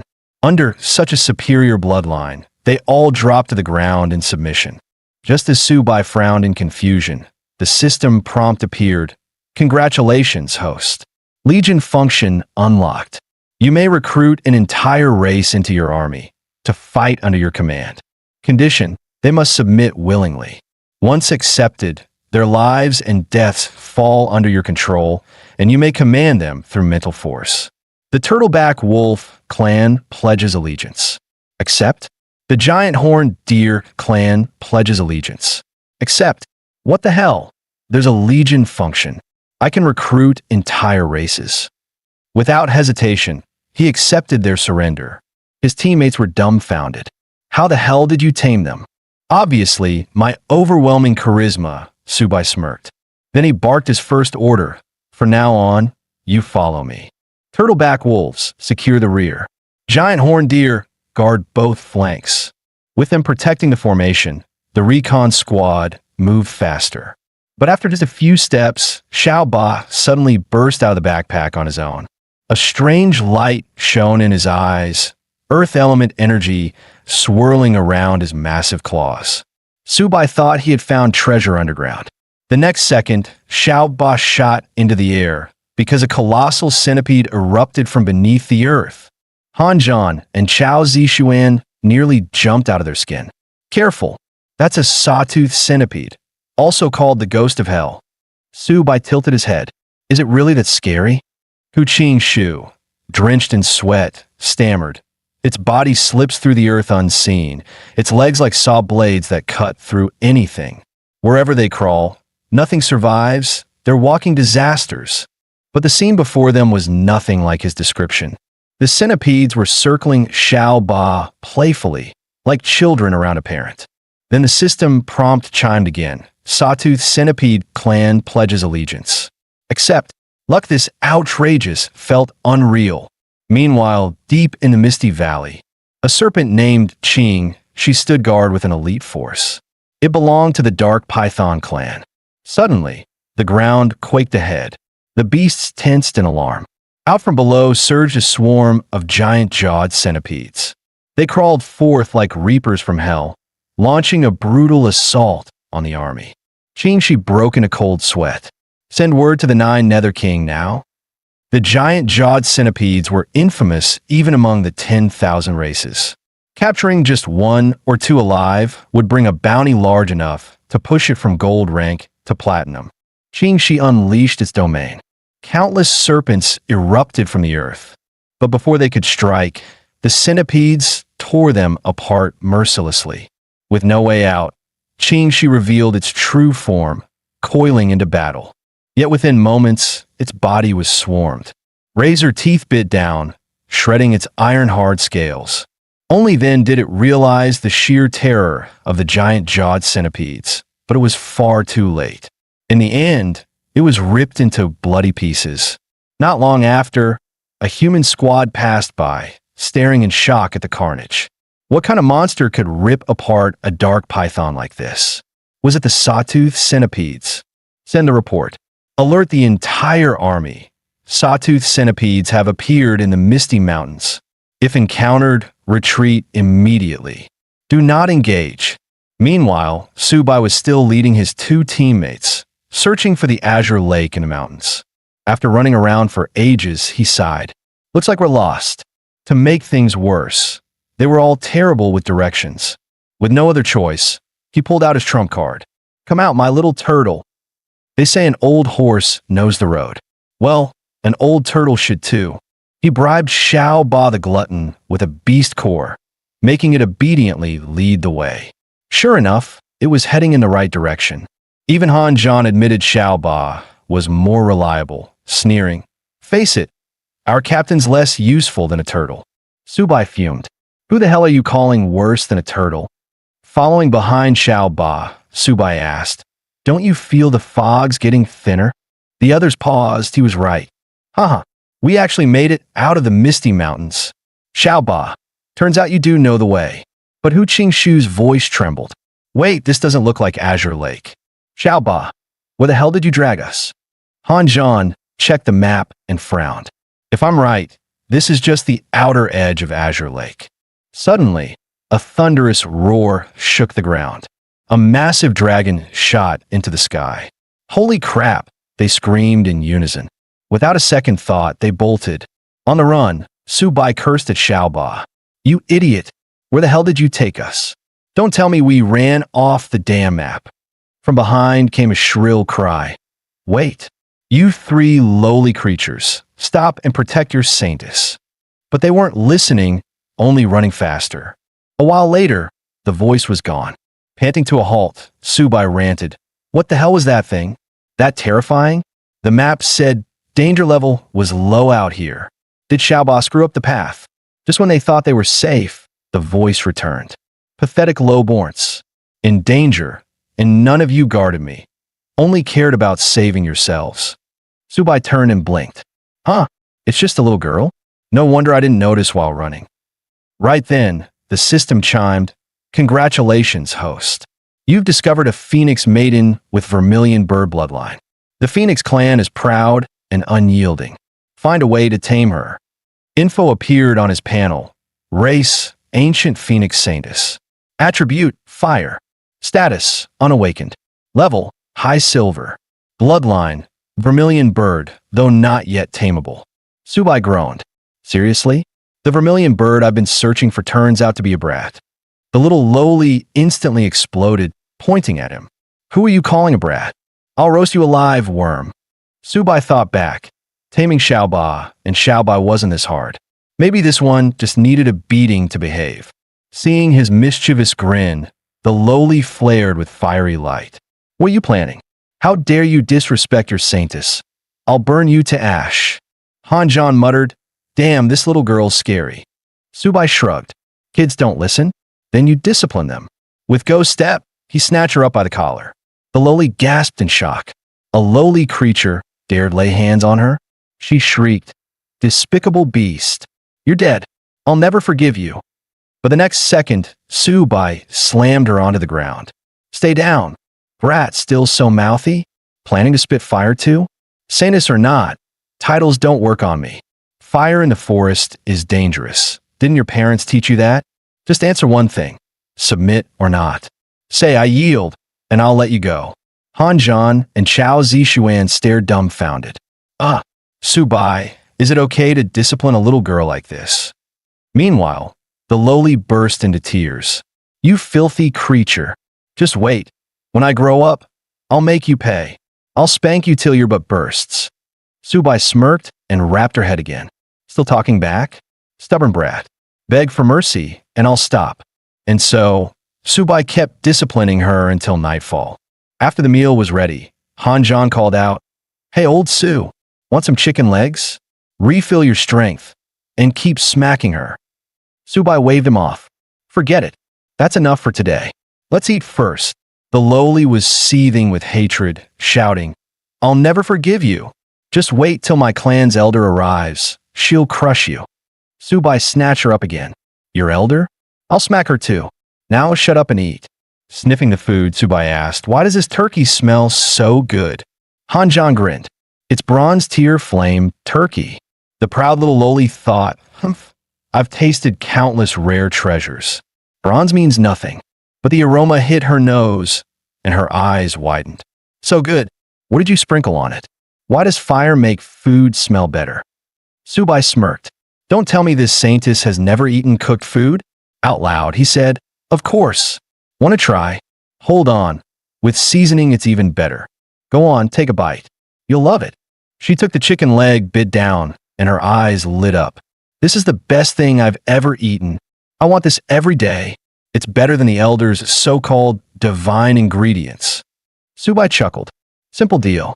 Obey me, and you get chicken legs every meal. The lowly's pride crumbled. Fine. I'll do whatever you say. Just give me more. The system prompt chimed. Congratulations, host. Ancient phoenix tamed. Host has advanced to high silver. Su Bai grinned. Who knew a chicken leg could tame a vermilion bird? Xiao Bai, come out and meet our new friend." He introduced them. From now on, Xiao Hong's family too. At the sight of them, Xiao Hong's eyes sparkled. "Ah, such a cute turtle and kitty." Xiao Bai roared, "Brat, I'm your big bro." Xiao Bai grinned, "And I'm white bro. Show some respect." But Xiao Hong hugged them both, laughing. "Nope, turtle and kitty, way too cute." Watching them play, Han Zhan muttered, You don't think old Su really sees that girl as a pet, do you? Feels shady." And he leveled up without anyone noticing. "Something's off." Clearing his throat, Han Zhan confronted him. "Old Su, you really advanced to high silver?" Su Bai nodded casually. "Yeah, easy enough." Han Zhan cursed inwardly. "Easy my ass." He pressed. "So what's your secret?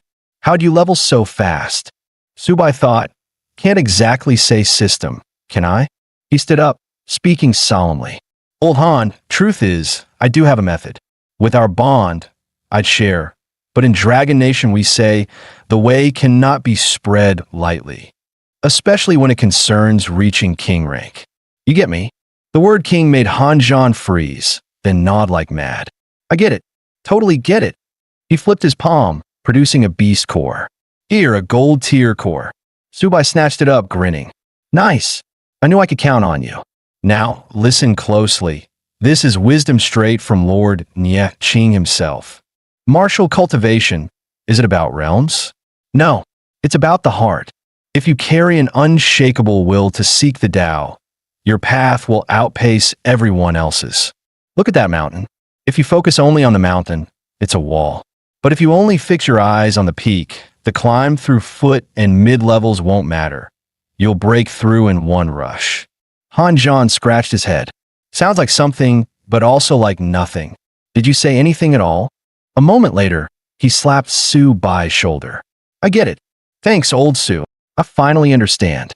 As long as I tell myself every morning, I will be king rank, there'll be no bottlenecks. The Tao is simple. Why didn't I see it before? I'll use every second to train." Su Bai and Chao Zixuan exchanged helpless looks. "Great. He's gone mad." After finishing up, Su Bai turned to Xiao Hong. "Enough playing. Help Xiao Ba and Xiao Bai awaken their second origin talents." But Xiao Hong just stared blankly, not knowing how. Su Bai said patiently, "Didn't know before? Now you do. Use your spirit power. Feel inside. You'll find an ability that awakens others' second origin." Xiao Hong hesitated, then followed his instructions. The next moment, her eyes lit up. "I can really feel it. Big bro, Ba, you first." Flames surged into him. Xiao Ba screamed, "It hurts." "Stop it." Xiao Hong gasped. "Big bro, your true body is massive." Su Bai encouraged, "Endure it. Look, your tail's glowing." Moments later, Xiao Ba roared to the heavens. The system panel appeared /beast, Earth Black Tortoise. Awakening complete, second element, water origin. Attributes, Earth plus water. Full power at gold rank. Dual origin grants overwhelming defense and recovery. Su Bai laughed. "Perfect. With earth and water combined, your defense is unbreakable." Then his gaze locked on a Xiao Bai, who was trying to sneak away. "Your turn. Awakening hurts. Bear with it." Soon, agonized cries echoed. Xiao Bai's body flared with black flames. Beast, metal white tiger. Awakening complete, second element, shadow origin. White tiger bloodline plus shadow origin. An ultimate feast of slaughter and terror. Su Bai roared in excitement. Now the three sacred beasts are complete. I'll tear through 1,000 miles without stopping. By the next morning, Han Zhan stretched and said, "After a night's rest, we're reaching Azure Lake today. Old Su, do you even know where we are?" Xiao Hong pointed into the distance. "We're about 80 kilometers from the forbidden core of Azure Lake."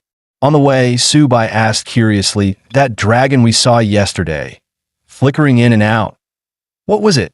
Xiao Hong explained, "The Azure Dragon, guardian of the Forbidden Zone. Its power is unmatched. Any living thing near the core is slaughtered." The words Azure Dragon made Su Bai jolt.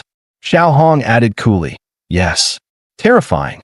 Even lord-level beasts that strayed inside never came back. Cold sweat beaded on Han Zhan's forehead. Even lords? That strong? Then why hasn't the Nine Nether King tamed it? Xiao Hong's answer stunned them. The Nine Nether King once gathered the 3 royal clan elders. Even together, they failed to subdue the Azure Dragon. The group gasped in unison. What? Even the Nine Nether King couldn't? If we just rush in, isn't that suicide? Meanwhile, Su Bai quietly pulled up his system. Scan the Azure Dragon's bloodline. If I tame it today, the 4 divine beasts will finally be complete. But the system's response crushed his hopes. Azure Dragon detected. Bloodline purity, extreme. Power, half-king. State, berserk. Danger level, lethal. Host too weak. Taming impossible. Return when stronger. Su Bai sighed inwardly. Even the system warned the Azure Dragon was lethal. Better pull back while we can. He said out loud. Old Han. Old who? Maybe we should retreat. Xiao Hong, do you know the way out of the Misty Mountains? She shook her head. The paths shift with the weather. I can't navigate them. Hu Qingshu suggested, since Azure Lake is west, heading east should take us back out. Han Zhan frowned. Easy to say, but we don't even know which way is east. As they debated, Xiao Hong suddenly spoke up. I know a small tribe nearby. We could ask them for directions. Su Bai ruffled her hair with a grin. Huh, Xiao Hong, why didn't you say so earlier? Reliable as always, little phoenix. Lead the way, she explained. They're called the Serpent Clan. Closest tribe within 1,000 miles. On the way, she added, they once had a platinum elder, but he marched off with their elite force. Only the old and weak remain. Strongest now is a gold rank elder. Soon after, she pointed ahead. That's the Serpent Clan's settlement. From afar, the snake dens stretched out endlessly. Han Zhan's brows knitted. Small tribe or not, judging by the aura and numbers, they've got at least 10,000 beasts. The real question is, how many are still here guarding the tribe? Han Zhan suggested, we split into 4 directions, lure the serpent beasts out. Once they divide, we strike them one by one. But Hu Qingshu shook his head. Too risky. Better to grab a gold rank and force directions out of him. Su Bai rolled his eyes, full of disdain. All you two know is fighting. Don't forget, Xiao Hong is a royal saintess. Han Zhan asked, then what's your plan, old Su? Su Bai smirked wickedly. Naturally, I have my ways. Moments later, the Serpent Clan's gates echoed with a thunderous cry. The emissary of the ancient royals has arrived. The guards gasped. That's the aura of the Phoenix bloodline. Why would such nobility descend upon us? And behind her, 3 earth-black tortoises?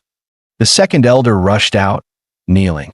Serpent Clan's second elder greets the Phoenix Saintess and the 3 mighty tortoise lords. Forgive us for not welcoming sooner. Su Bai's expression turned solemn, voice commanding. Second elder, is it? I'll march for the front lines and require recovery. Offer up all your clan's spirit herbs and treasures now. Behind him, Han Zhan and Hu Qingshu were dumbstruck. Weren't we here to ask directions? Why is he demanding tribute? Su Bai coughed and snapped. Shut up. The elder's face tensed, sweat dripping, not daring to defy. Honor guests. Our clan shall serve wholeheartedly. Please accept these humble spirit fruits. Han Zhan's eyes widened. That's 4th grade spirit medicine. 100 spirit fruits. One can fully restore a gold drank's vitality in moments. Su Bai nodded with a satisfied chuckle. Good. You've done well. We'll rest here for the night. He pointed lazily. We'll take that house. And bring me a map of the area. Han Zhan's jaw nearly dropped. It's noon, and he wants to rest for the night already. The elder hesitated, troubled. My lord, that house, it is the clan chief's private residence. Without his permission, no one may enter. The serpent elder forced a smile. Then I shall order a grander residence built immediately for you, my lord. Will that suffice? Su Bai's eyes flashed, his voice a whip crack. Insolence. Even if your clan chief himself were here, he wouldn't dare refuse me. Or are you saying the saintess of the ancient Phoenix clan is beneath your petty serpent chief? The elder paled, dropping to his knees, kowtowing. Never. I wouldn't dare. When Xiao Hong's palm burst into scarlet flame, their doubts vanished. It was the unmistakable holy fire of the Phoenix royal bloodline. Seeing their fear peak, Su Bai finally stepped forward, tone calm but commanding. Second elder, be at ease. We only rest for one night. Just make sure the map is delivered to me. Understood. Once inside, Su Bai's face changed instantly. He whispered to his companions, "This place is full of treasures. Don't rush. We'll move once the map arrives." Sure enough, the elder returned soon, bowing low. "My lord, the map you requested." His eyes swept the room. Everything was tidy, untouched, so I worried for nothing. Exalted beasts like them wouldn't covet our meager wealth. He offered the map respectfully. "If that is all, I shall take my leave." Su Bai waved coldly. "Go. We are resting. No disturbances." The door closed with a click. At once Su Bai ripped off his facade, hissing with excitement. "Old Han. Old who? Search the first floor, every valuable you can find. Xiao Hong, you're with me upstairs. Bed bottoms, wardrobe tops, every chest, search it all." Hu Qingshu gasped. "Holy crap. This is 5th grade spirit liquid, jade nectar." Han Zhan smashed open a crate with brute force. Su Bai shot him a glare. "Keep it down, idiot. Make a racket like that, and the whole clan will hear us. You want trouble?" On the other side, Xiao Hong shouted with delight. "Master, a whole chest of grade 4 spirit fruit. 100 spirit fruit." Soon, a mountain of treasures piled up before them. Su Bai's gaze swept over the loot, eyes glinting sly. "Everyone ready?" With nods all around, he roared, "Then what are we waiting for? Feast!" They devoured the spirit treasures like wolves. Han Zhan rubbed his stomach, thrilled. "Old who? I think my silver bottleneck is cracking." Su Bai cut him off sharply. "Enough. We've eaten our fill. Now it's time to study the map and plan our escape." They huddled around the map. Su Bai tapped it decisively. "We gather all the Serpent Clan tonight. Xiao Hong, you take down their silver ranks. The golds are for Han and Hu. No objections? Good. At nightfall, we strike." Han Zhan thumped his chest. "Leave it to me. I feel like I could crush a mountain." Night soon fell. Cloaked once more, Su Bai strode into the courtyard, voice booming. "Second elder, summon every serpent clansman, now." The elder obeyed, leading the horde to gather. Bowing low, he asked, "Exalted Tortoise Lord, what are your orders?" Su Bai scanned their formation, spread out cautious. "Umph. Even posted 3 golds to encircle me, crafty snakes." Suddenly he ripped off the cloak, eyes cold. "Orders? Just one. I'll be taking your head." With that, his golden claw strike ripped through the air. The second elder barely evaded, roaring, "Despicable human!" His voice thundered. "Serpent Clan, attack. Tear them apart." Han Zhan and Hu Qingshu charged into the fray. Xiao Ba unleashed his colossal form, trampling serpents in a bloody paste. Xiao Bai turned into a shadowy white tiger, each bite ending a serpent's life. But Xiao Hong was the wildest, skipping through the battlefield, laughing, shouting, "Barbecue! Roast snake meat!" Everywhere she went, serpents went up in flames, screaming. Su Bai smirked, watching. That phoenix fire, terrifying beyond measure. In moments, the serpent den was an inferno. Screams filled the night. "Save us! Elder, save us!" Su Bai cut down foes leisurely, even teasing, "Old Han, I'll leave a few alive for you to practice." The elder, dying, still could not comprehend. What monsters are these people? When it was over, Han Zhan shook out his arms, unsatisfied. "Not enough. Too weak." Su Bai's eyes narrowed. "Don't get careless. We're deep in enemy territory." Xiao Ba and Xiao Bai roared with excitement. "Master, we can feel it. We're about to break through to gold." Hu Qingshu wiped sweat. "Old Su, what now? Should we regroup with the army?" Su Bai's grin turned sharp. "Why regroup? We're in enemy territory. Why not strike them instead?" Hu protested. "Too dangerous for just us." Su Bai's eyes gleamed madly. "Danger brings fortune. The bigger the risk, the greater the reward." He He slammed his palm down. Enough. I'm the captain, decision's mine. Tonight we rest. Tomorrow we march into the Stormfang Mountains. Hu Qingshu sucked in a cold breath. That's the Wind Leopard clan's turf. Old Su, you're out of your mind. The next day, on the road, Han Zhan grumbled. You're using that fake royal act again? Su Bai smirked. Classic tricks always work 3 times. He bellowed. The exalted black tortoise lord has arrived. Kneel. The wind leopards froze. Report to the elder. The tortoise is here. Moments later, a one-eyed black panther strode out, blade in hand. Tortoise clan, you've come to die. Su Bai's party blinked. Wait, what? The panther snarled. Our clans are mortal enemies. Today we settle the score. Wind leopards. Kill them all. Leopards swarmed in from every side. Han Zhan blocked a strike, cursing. Old Su, your trick's useless this time. Su Bai grit his teeth. How was I supposed to know they had bad blood? Fine, wipe them out. Xiao Bai move. The 2 beasts manifested, their aura sending shivers through the panther elder. Su Bai pointed ahead. Xiao Hong, they're too fast.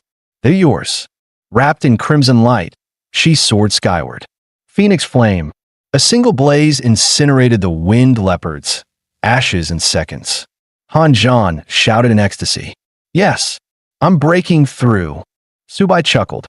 Told you my method works. A panel flashed before him / congrats. Earth tortoise evolved into water veil tortoise, gold rank achieved. Congrats. Metal tiger evolved into dark gold tiger, gold rank achieved.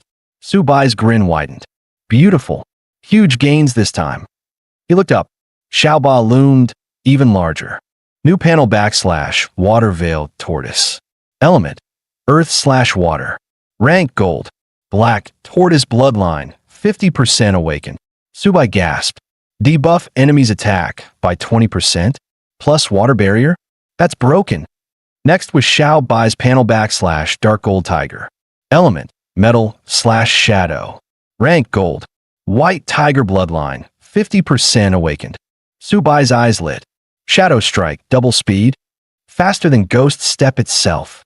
He laughed. Xiao Bai, from now on, you rule the shadows. Han Zhan groaned. Old Su, I also have faith and conviction. Why am I not breaking through? Su Bai gave a sly smile. Simple, old Han. Your conviction isn't firm enough. Then he turned to Xiao Hong. So, little Phoenix, where's our next stop? Xiao Hong's tone turned heavy. There's only one place left we haven't gone. The main city of the Black Tortoise clan. Su Bai's eyes gleamed. Perfect. Then that's our next destination. The main city itself. Han Zhan froze. Old Su, are you out of your mind? That's a true major city of the 10,000 races. Even during war, there are bound to be powerhouses guarding it. Just a few of us scheming against a main city. This is suicide. He shook his head violently. No way. If our human identities are exposed, we won't even have a chance to run. Hu Qingshu quickly agreed. Han's right. With just the 3 of us, storming a main city is too reckless. But Su Bai simply smirked, his voice calm yet forceful. Old Han. Old who? Have you forgotten your faith? Your Tao-seeking heart. If you want resources, if you want power, then risk is the price we must pay. Picture this.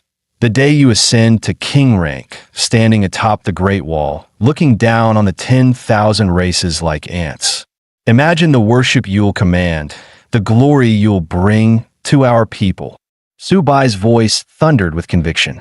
We march for the glory of the human race. What could be more honorable? Even if we don't make it back, our deaths will be a monument to greatness. Do you understand? Han Zhan's blood boiled, his spirit ignited.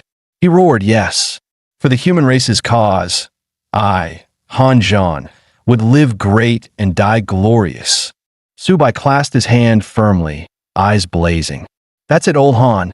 That's the spirit of a true son of humanity. He raised his arm, voice fierce. Xiao Hong, lead the way. For our people's honor, forward. 3 grueling days passed. Exhaustion weighed heavy, and they groaned. How much farther? Xiao Hong suddenly beamed, pointing ahead. We're close. That, right there, is the Black Tortoise clan's main city. The group lifted their eyes, and what they saw stole their breath. Before them towered a city so vast, so imposing, it seemed to split heaven and earth itself. The colossal walls radiated a crushing majesty. Han Zhan and Hu Qingshu felt their legs tremble, an instinctive fear pressing into their bones. Yet Subai only laughed boldly, his voice ringing like steel. What's there to fear? We are sons of humanity. Xiao Hong's expression grew solemn as she explained, this city, Black Tortoise's main citadel, is the grandest of all. I once came here with the Great Elder. Each wall bears 13 gates. By custom, royal-blooded powerhouses enter through the central gate. The Black Tortoise clan itself uses the 2 adjacent gates. As for the side gates, they're for other high bloodline clans, but even they must undergo aura verification and pay tribute to pass. Xiao Hong continued her explanation. The so-called toll fee is paid in amethyst stones. One stone is worth about a tier 3 elixir. They're not just currency. They carry immense energy and can be used directly in cultivation. But for powerhouses above platinum, ordinary stones aren't enough. They use higher-grade spirit crystals infused with elemental power, gold, earth, even space itself. Subai smirked. What's this? Don't tell me, little saint beast, that you've only got a single amethyst stone left in your pocket. Xiao Hong puffed her chest and jingled the pouch at her waist. Oomph. This is a spatial pouch, about 100 cubic meters inside. I'm actually pretty rich /. The group gasped in unison. No wonder she's always so relaxed about spirit materials. She's been cultivating with amethyst stones.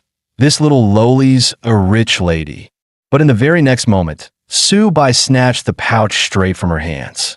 His eyes gleamed as he declared shamelessly, Xiao Hong, a child like you carrying this much money is unsafe. As your master, I'll keep it for you. Decision made. Before entering the city, Xiao Hong cloaked them all with the aura of the Black Tortoise clan. This disguise will last 7 days. With it, we can slip in through the side gate, no toll needed. Along the road, beasts of all kinds bowed respectfully at their passing. Subai grinned ear to ear. Told you, works every time. At the gates, serpent guards bellowed. We welcome the honored lord's return to the main city. The pomp and spectacle made the group puff with pride. Now this is status. But once they stepped inside, the sight froze them in their tracks. Beasts of every shape and kind thronged the streets, the city teeming with life, yet thrumming with lethal danger. The atmosphere was both vibrant and suffocating. Han Zhan's voice quivered. Old Su, I didn't expect this many powerhouses inside the city. The depth of the 10,000 races, it's terrifying. With the 3 great royal clans plus these elites, our human warriors could never stand against them. Xiao Hong explained at the right moment. The 3 royal clans hold absolute control over the lower bloodlines. Out of the 10 million soldiers the king of 9 Nether summoned, at least 9 million are cannon fodder. The true elites are only the 9 Nether royals and the Dizong serpent clan. Subai suddenly understood. No wonder Lord Huanshan doesn't take this army seriously. So that's the hidden reason.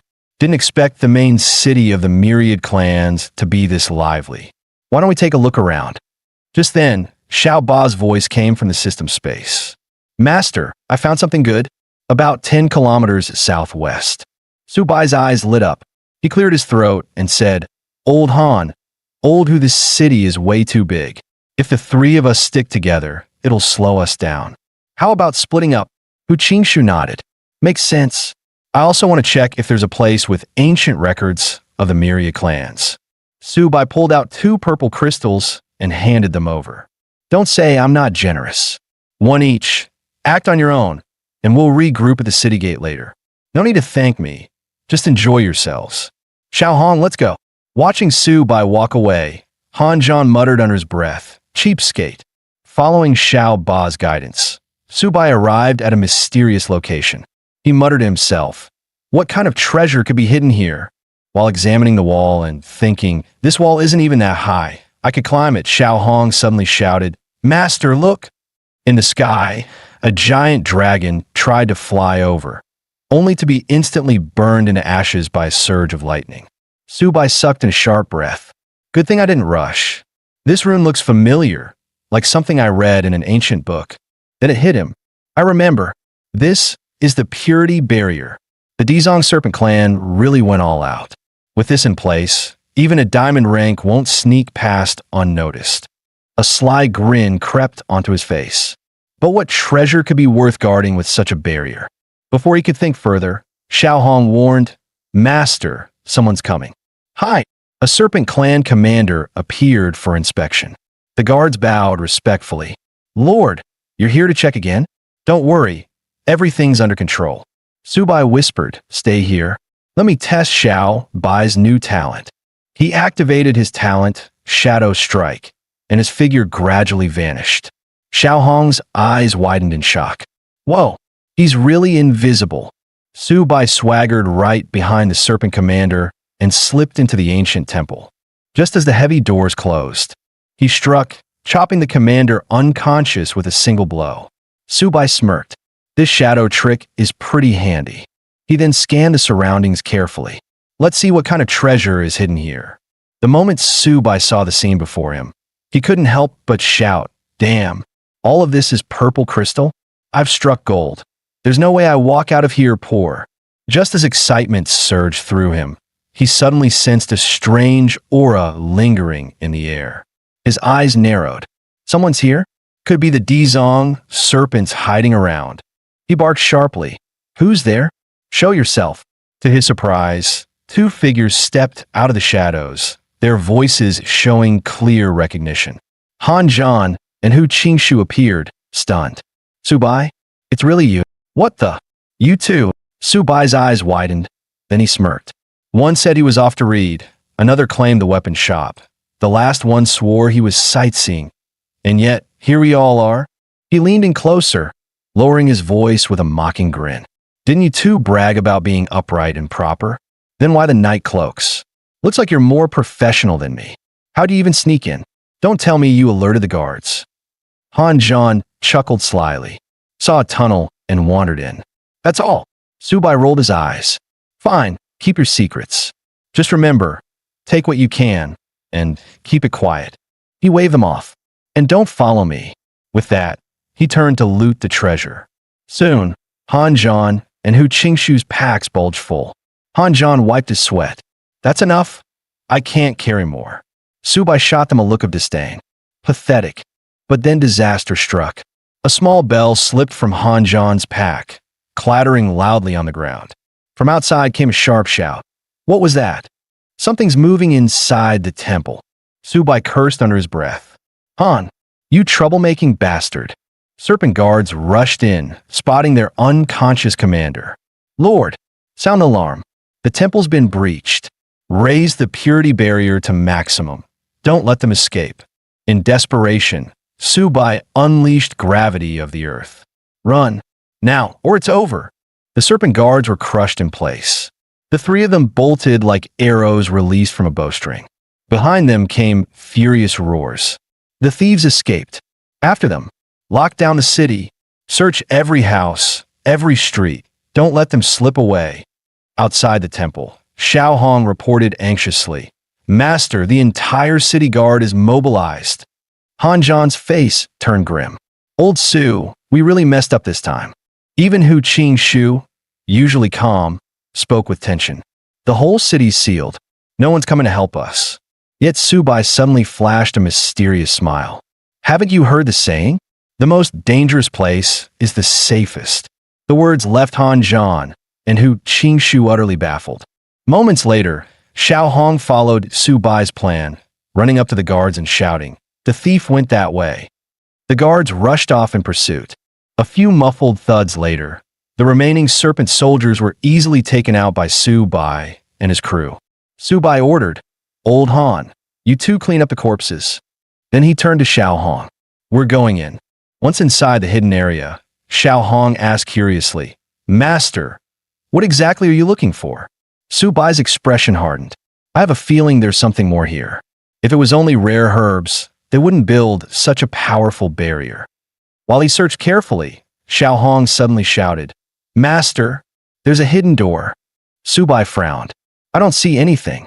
Xiao Hong explained, "It's covered by special sorcery. Humans can't see it." With that, she pushed hard against the wall, and a secret chamber revealed itself. Subai cursed under his breath. "Damn Dizong serpents. No wonder I missed this. Come on, let's check it out." As they stepped deeper inside, the sight before him left Subai completely stunned. Xiao Hong immediately recognized the bizarre tree at the chamber center. Could it be the legendary wishing tree? That's forbidden magic. The Dizong serpent clan dares to cultivate such an evil tree? Are they planning to rise as the fourth royal clan? The name Wishing Tree struck Subai with familiarity, but he couldn't recall where he had heard it before. Just then, the system chimed. Detected remnants of an ancient god tree. Within lies countless fragments of law. This tree is tied to the great catastrophe. Host must not miss it. Xiao Hong's gaze fell on the mountain of serpent corpses piled around, her voice filled with fury. To grow this abomination, the Dizong serpents must have slaughtered tens of millions. Subai leapt onto the tree and spotted several strange fruits. "Xiao Hong, what are these?" She answered gravely, "Grade 8 spirit fruits. The serpents sacrificed countless lives for them." As Subai plucked one, his eyes widened. A fruit the size of a fist, weighing over 100 gene. "I've never seen anything like this. What does a wishing fruit even do?" Xiao Hong explained. "Each one contains terrifying energy. It can boost the bloodline concentration of a lord-level powerhouse. But once the concentration rises too high, endless slaughter of one's own kind is required to sustain it. That's why the wishing tree is banned by the 3 royal clans." Subai sighed. "So powerful. No way I'm leaving it here." He summoned the system. "How do I take this ancient god tree?" The system replied, "To transplant the tree, the host must first awaken its divinity. Place your hand upon it. Warning: awakening the tree's divinity will cause minor disturbances in the mortal world. Host, be prepared." "Just minor disturbances?" Subai shrugged it off and pressed his palm against the trunk. "I'm ready. Let's do this." The next instant, a deafening explosion shook the chamber. Subai shouted in shock. "What the hell? A spatial rift? That's your so-called minor disturbance system?" Xiao Hong was horrified. "Master, what did you do? This space is collapsing. We must escape, or we'll be trapped inside. Master, hurry. There's no time left." Subai frantically sped up, shoving the entire tree into his storage bag.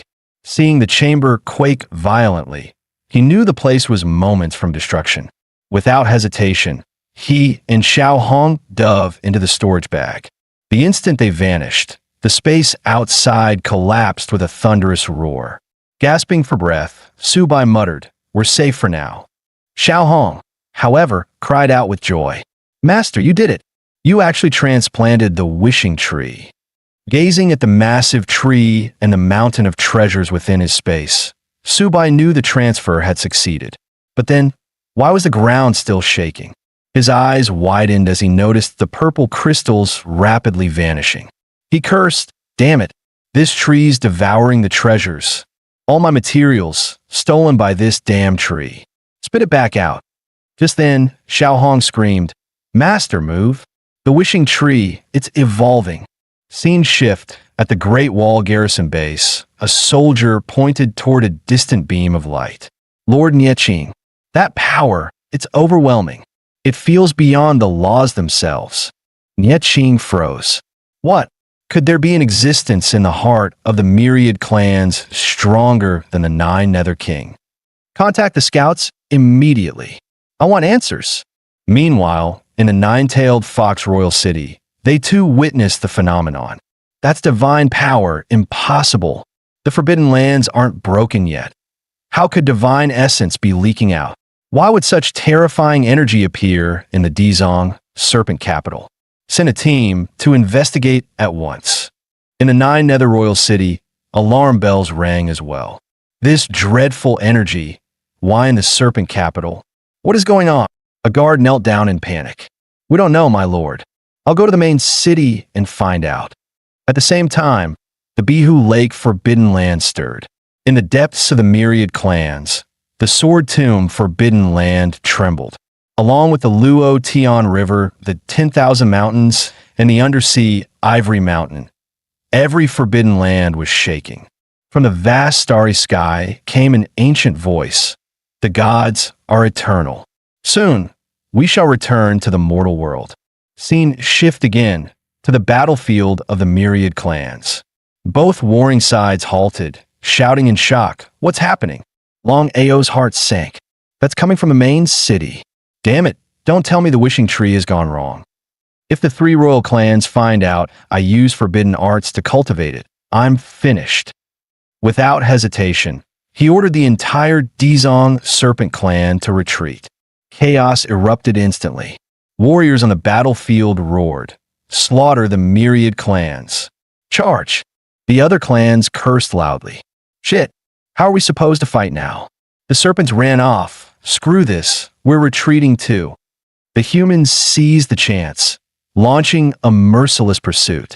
As they fled, the myriad clans shouted furiously, "Damn those serpents!" running without warning. Meanwhile, Subai stood in the ruins, utterly dumbfounded. What the hell? Did I cause all this? Gazing at the devastation, he muttered, "Too tragic." Suddenly, a furious voice thundered from above. "Cursed thief! How dare you touch our sacred tree? Hear my command. Seize him." The one who arrived was the serpent's ninth elder, a powerhouse at platinum rank. Subai's face turned grim. If he didn't run now, he was dead. Sensing his intent to flee, the elder raised his blade. A pink sword beam cleaved through the air, slashing straight at him. Subai instantly threw up a shield to block. He was blasted back 100 meters, gritting his teeth, as expected of platinum level. But the serpents roared in fury as they gave chase. "Human, destroyer of our sacred tree, even tearing you apart won't repay the crime." From the rubble, Han Zhan and Hu Qingshu staggered out, both dazed. What the hell was that energy surge? Don't tell me Subai again. Subai turned and gasped. No way. You guys broke through to gold rank. As the enemy closed in, Han Zhan pulled out his spear and roared. "Old Su, run. I'll hold him off." The ninth elder sneered. "Fool, you think that scrap armor can protect you?" With a single strike, Han Zhan was blasted to the ground. Subai rushed over. "Han, can you hold on? If not, let's run together." But Han Zhan gritted his teeth. "I'll cover you, go."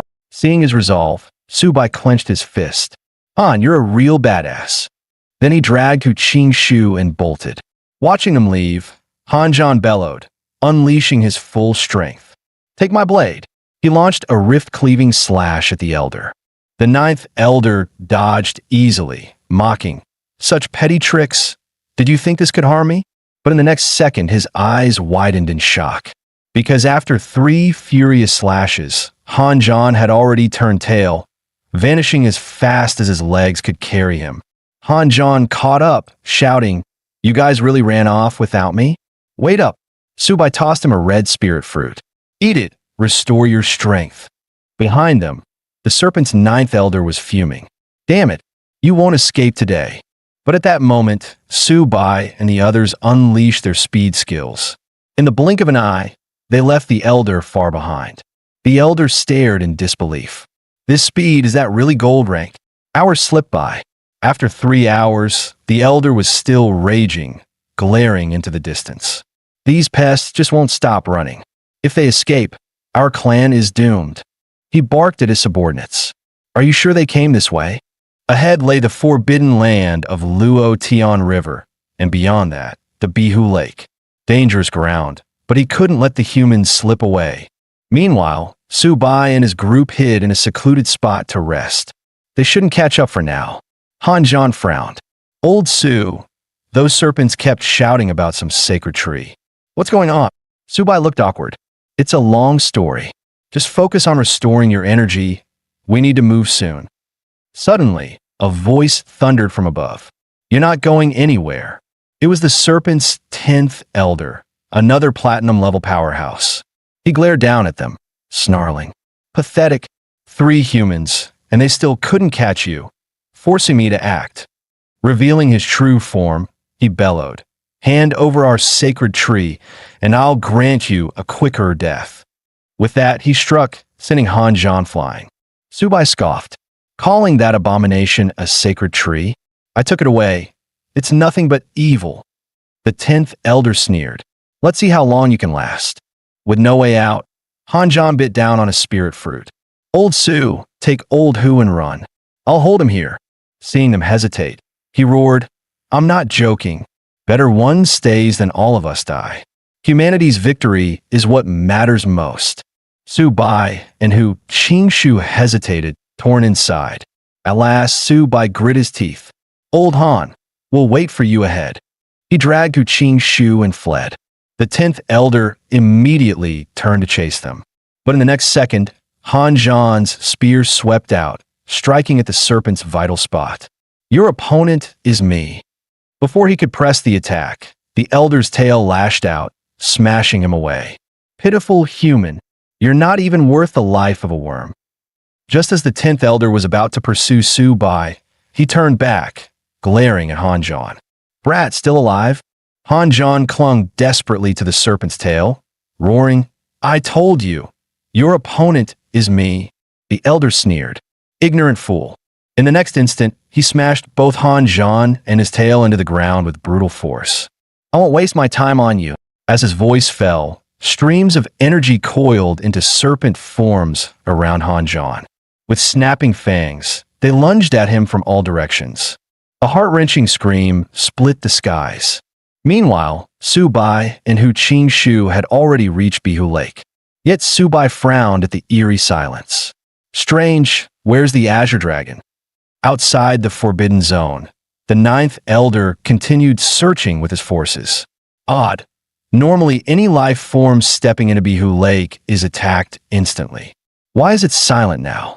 One of his subordinates suggested, "Our sacred tree is still in their hands. We can't let them escape. Should we risk pressing forward?" The 9th elder gave a curt nod. "Fine.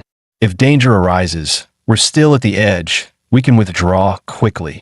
But the moment they stepped forward, thunder roared, and an enormous azure dragon appeared in the sky. The 9th elder blanched. "It's the Azure Dragon. Retreat. Retreat now." Inside the lake, Su Bai sat calmly, feeding Xiao Ba and Xiao Bai as if nothing had happened. Hu Qingshu nearly lost his mind. "Su Bai, how can you eat so leisurely?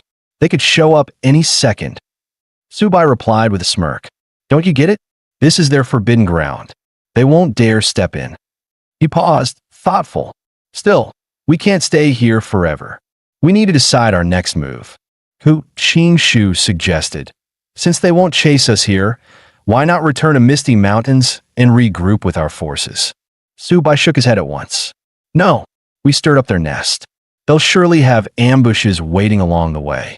Going back means clashing head-on with the serpents." Hu Qingshu nodded grimly in agreement. Suddenly, a gleam flashed in Su Bai's eyes. He grinned slyly. "Then how about this? Let's double back and strike into the heart of the myriad clans again." Hu Qingshu was stunned. "Are you insane? If we go back, it won't just be 2 platinum ranks chasing us." Su Bai remained calm. "Of course we won't take the same path. This time we'll go around." Hu Qingshu pressed, still uneasy. "And you're sure you know the route?" Su Bai patted his chest confidently. "Relax. We'll even have a chance to find old Han on the way. Trust me. Stick with me and you won't go wrong." Then he waved to Xiao Hong and the others. "Stop eating. Time to move." On the road, Su Bai said to Hu Qingshu, "After all these fights, I've realized something. Against platinum-level foes, head-on combat is pointless. We should pour everything into speed and slowing them down. That's the only way to survive."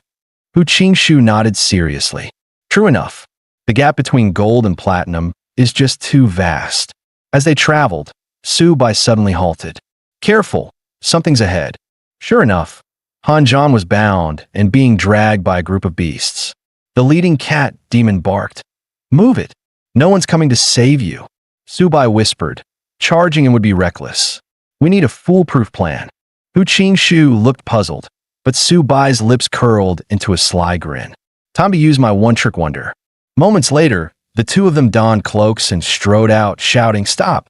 What do you think you're doing?" The cat demon leader quickly bowed.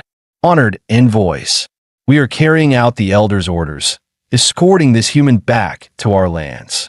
Hanjan recognized Subai and almost called out. But Subai struck first, landing a heavy punch on him and snarling, "Shut up, worthless human." He then turned to the cat demon and barked.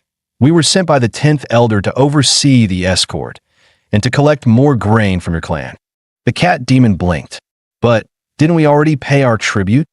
Subai's voice thundered with authority. "The front lines are desperate. Of course it must be collected again. What?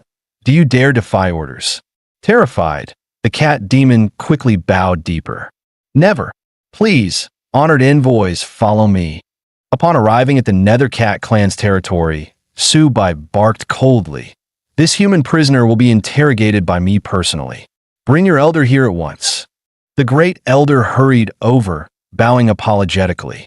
"Forgive me, envoy, for not greeting you sooner." Subai wasted no time. "The frontline war grows critical. More resources are required." The elder hesitated. "But we just delivered a tribute 10 days ago." Subai immediately thundered. "Every clan is bleeding for this war. Even my serpent clan has mobilized to the last. And you, cat clan, dare drag your feet? Do you not wish to contribute?" The words struck deep, leaving the elder ashamed. He quickly pledged to surrender his stockpiles, offering 10,000 units of low-grade spirit materials. Han Zhan and Hu Qingshu exchanged dumbfounded looks, muttering in awe. Subai was truly a PUA god. The great elder then led them personally toward the warehouse. Subai's grin nearly stretched to his ears. Once there, he conveniently sent the elder away. Han Zhan growled, "Hurry and untie me. A few cat demons, just kill them." Subai chuckled. "And lose all those healing herbs? Not a chance." Suddenly his face hardened. "Wait, do you feel it? The cave is draining our energy." The three immediately grew wary, sensing their spiritual power ebbing away. The deeper they went, the stronger the drain became.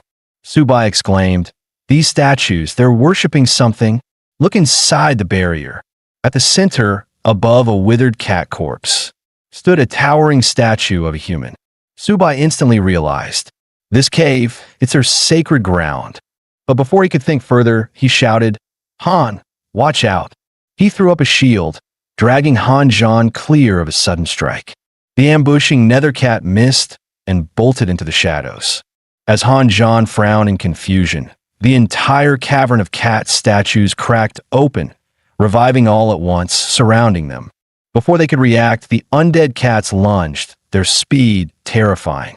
Hu Qingshu shouted, "Careful!" Activating Moonlit Wudong, spectral branches slowed the charging enemies. "I'll hold them back." Seizing the chance, Han Zhan roared, "Now it's my turn." He unleashed his earth-rank battle art. Endless blade storm, waves of blades tearing through the cavern. Yet when the attack cleared, his eyes widened. Those nether cats weren't slain at all. Subai shouted, "Old Han, old Hu, find a way to break out. This cave's too cramped for me to fight properly." At that moment, the massive sword atop the skeleton began to hum with a deep vibration. In the next instant, it dropped heavily before Han Zhan. Subai's eyes lit up. "Han, this weapon suits you perfectly." Without hesitation, Han Zhan reached out and grasped the blade. A cold grin spread across his face as he faced the onrushing nether cats. Perfect timing. Let's test its power. He tightened his grip, spirit energy surging into the weapon. With a thunderous roar, he swung down in a devastating slash. The result left even him stunned. The nether cat before him, and the thick stone wall behind it, were cleaved cleanly in two. Even Subai blurted out, "Holy crap, that's insane power. Han, you've struck it rich." Han Zhan roared with laughter, grinning ear to ear. "Ha ha ha, this trip was worth it after all." He swung the giant blade wildly, shouting, "Brothers, with me, cut our way out." But the moment they stepped out of the cave, the cat clan's great elder was already waiting, fury in his eyes. Insulin numans. You dare impersonate Serpent Clan envoys and destroy our sacred ground? Today you die. His command thundered through the valley. All clansmen, kill these 3 humans. None must escape. A deafening roar erupted as the Nethercat horde cried out in unison. Tear them apart. Grind their bones to dust. Drench the mountains with their blood. Hanjan's face darkened. There are too many of them. We can't break through. What now? Subai remained calm, sneering coldly. Simple. Leave it to me. In the next instant, he roared, Xiaobai, Xiaoba, Xiaohong, time to work. Golden, blue, and crimson beams shot out at once. The 3 divine beasts descended, immediately launching into a crushing rampage. The Cat Clan's great elder bellowed furiously. All clansmen, kill the summoner first. That despicable human must die. But just as Subai commanded, don't hold back, kill them all. A violet blast surged straight toward his face. At the last moment, Hu Qingshu leapt forward, intercepting the deadly strike. Old Hu, are you all right? Take a spirit pill. Recover quick. Subai shouted anxiously. Power erupted violently from his body as he snarled. Hold on. Old Hu, leave the rest to me. We broke free of the serpent capital. There's no way we die in this pathetic cat den. Xiaohong, guard Old Hu. Xiaoba, cover me. Xiaobai, clear the way. With everything in place, Su Bai's gaze locked onto the great elder, his voice icy. First, I'll deal with you, old cat. The elder laughed with rage, leaping skyward. A mere gold rank dares boast? Let's see you try. But Su Bai's aura erupted, summoning the sacred beast armament. Your death is here. Boom! An immense surge of energy exploded skyward, shaking the mountains. The great elder's eyes went wide with horror. That sacred beast armament. Impossible. Utterly impossible. Before he could finish, Su Bai's strike obliterated him, shattered into nothing but dust. Su Bai spun back and shouted, Ol Han, protect Old Hu. We need to move now. Xiao Ba, Xiao Hong, hold the rear. Xiao Ba and Xiao Hong unleashed their skills, flames and thunder exploding outward, shielding the group's retreat. As they ran, the 3 laughed boldly. First we wrecked the Serpent Clan's capital. Now we've toppled the Cat Clan's sacred ground. Brothers, this trip was worth it. Let our blood today light the future of the human race. Meanwhile, patrol squads of the Serpent Clan spotted the disturbance in the distance. That glow, it's coming for the Cat Clan's direction. Quickly, follow me. In Nine Nether City, the Nether King himself felt the surge of power.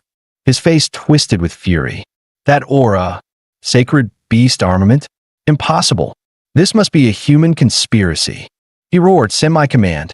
Dispatch 2 diamond-rank powerhouses to the Cat Clan's mountains. Slay Subai at all costs. At the human headquarters, scouts rushed in. Lord Nieching, 2 diamond-rank enemies are moving fast toward the Cat Clan's territory. Nieching's expression turned grim. He rose sharply. Send 2 of our own diamond-rank experts. Immediately. Support Subai at once. But then his brows knitted tighter, unease flashing in his eyes. He raised a hand. No, that's not enough. His voice thundered across the hall. Mobilize the Golden Fire Cavalry as well. Depart at once. Subai and his team must be brought back alive. I can sense it. They're surrounded by millions, their situation dire. The scene shifted. Hanjan gasped for breath, laughing wildly. We finally made it out. Damn those cats. Their speed was no joke. But Subai stayed cold and sharp. Don't relax. This place isn't safe. We can't linger. Suddenly, a chilling voice split the air. So, you were hiding here all along. You pests are surprisingly hard to kill. But your luck ends now.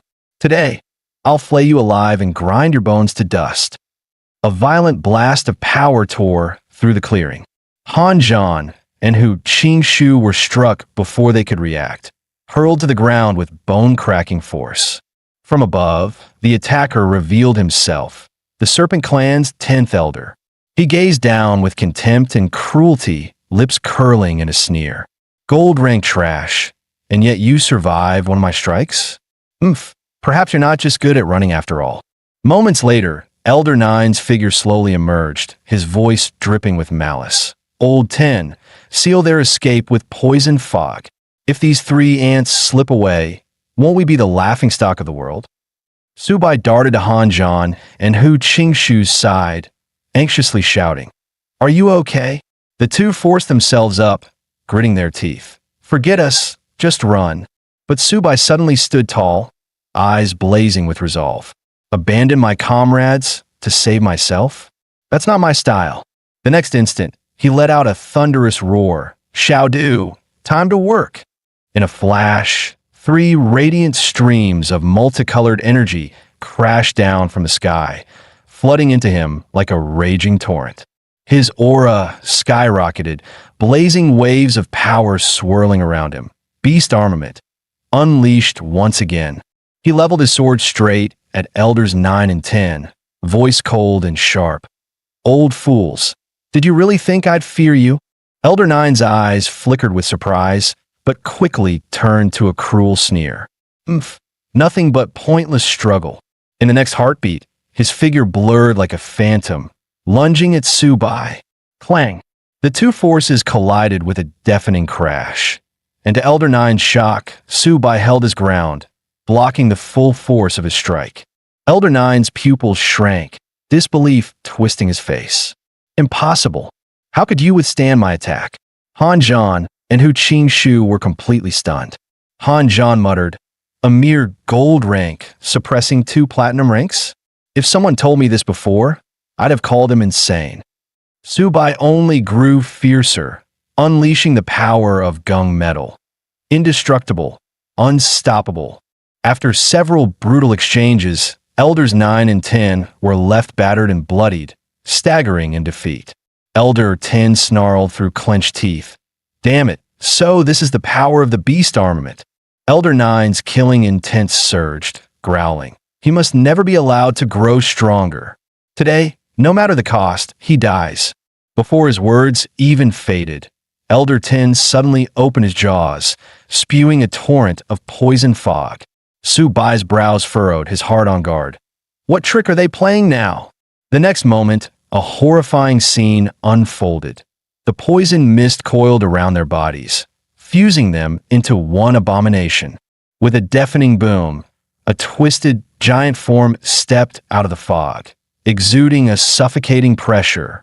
The fused monster spoke in a hoarse growl. "I admit, you're strong, but a mere gold rank with a body far from perfected. You are doomed to die today." Subai stared at the grotesque figure, lips curling into a cold sneer. "T-Sage, I'm about to say, you look even uglier now." Courting death, the monster roared, raising its hand as pitch-black energy gathered in its palm. In an instant, the energy burst into a destructive beam, blasting towards Subai. Boom! He unleashed the wall of size in full defense. But the power was overwhelming. Even the wall of size was shattered apart. The violent shockwave hurled Han Zhan and Hu Qingshu through the air. Damn it! Subai gritted his teeth, battle spirit blazing hotter than ever. The next second, he clenched his fist, energy surging wildly as blazing fire ignited in his palm. Screech! A piercing phoenix cry split the sky, a flaming phoenix spreading its wings and diving at the monster with apocalyptic might. But the monster only sneered, opening its maw to swallow the phoenix whole. "Ha ha! Phoenix fire? It's useless against me." Its body swelled grotesquely, even more terrifying energy churning within. "Old bastard!" Subai's eyes flashed with fury as he roared. "So what if you're platinum rank? I don't believe you can't be killed." His body shot forward, fists blazing with destructive power as he slammed down on the monster. Yet it only laughed coldly. "That won't even scratch my true form." Suddenly, it sensed the approach of a diamond rank powerhouse. "You destroyed our sacred tree. Even if I fall today, I'll drag you to hell with me." In the next instant, the monster's jaws gaped wide, unleashing a terrifying suction that swallowed Subai whole. "Old Su, Hanjan roared, eyes bloodshot, his scream tearing through the battlefield. Ha ha ha! Damn ants, come die with me. The monster roared in madness, its body swelling rapidly as the raging energy inside went berserk, ready to detonate. Boom! At the last possible moment, a brilliant golden streak tore through the sky, piercing straight into the monster's body with blinding speed. Rumble! A cataclysmic explosion shook the heavens. Yet, to everyone's shock, that devastating force, enough to obliterate miles around, was forcibly compressed by an invisible power and then completely dispersed into nothingness. As the smoke cleared, Han Zhan and Hu Qingshu's eyes widened in disbelief. General Lin, the newcomer, was none other than a king-rank powerhouse, Lin Jinan. At that moment, he held the weakened Su Bai with one arm, his voice full of concern. "Are you all right?" Su Bai barely steadied himself, astonished. "Uncle Lin, why are you here?" Lin Jinan's gaze deepened, thoughts racing. To force two platinum-rank elders into self-destruction, was there another hidden expert at play? He turned to Han Zhan and Hu Qingshu, nodding firmly. "Well done. To drive two platinums to self-detonation is no small feat now. Follow me back to base immediately. This place is far too dangerous." But before his words settled, a chilling voice echoed from above. "You leaving? Too late. I've finally found you." Everyone's heads snapped upward. Two figures hovered in the sky, radiating crushing pressure. The burly one sneered, "Lin Jinan, so you are here." The other locked his icy gaze on a Su Bai, voice dripping with killing intent. "Today, none of you will leave alive." The newcomers revealed themselves, diamond-rank powerhouses of the Giant Bear Clan and the Serpent Clan.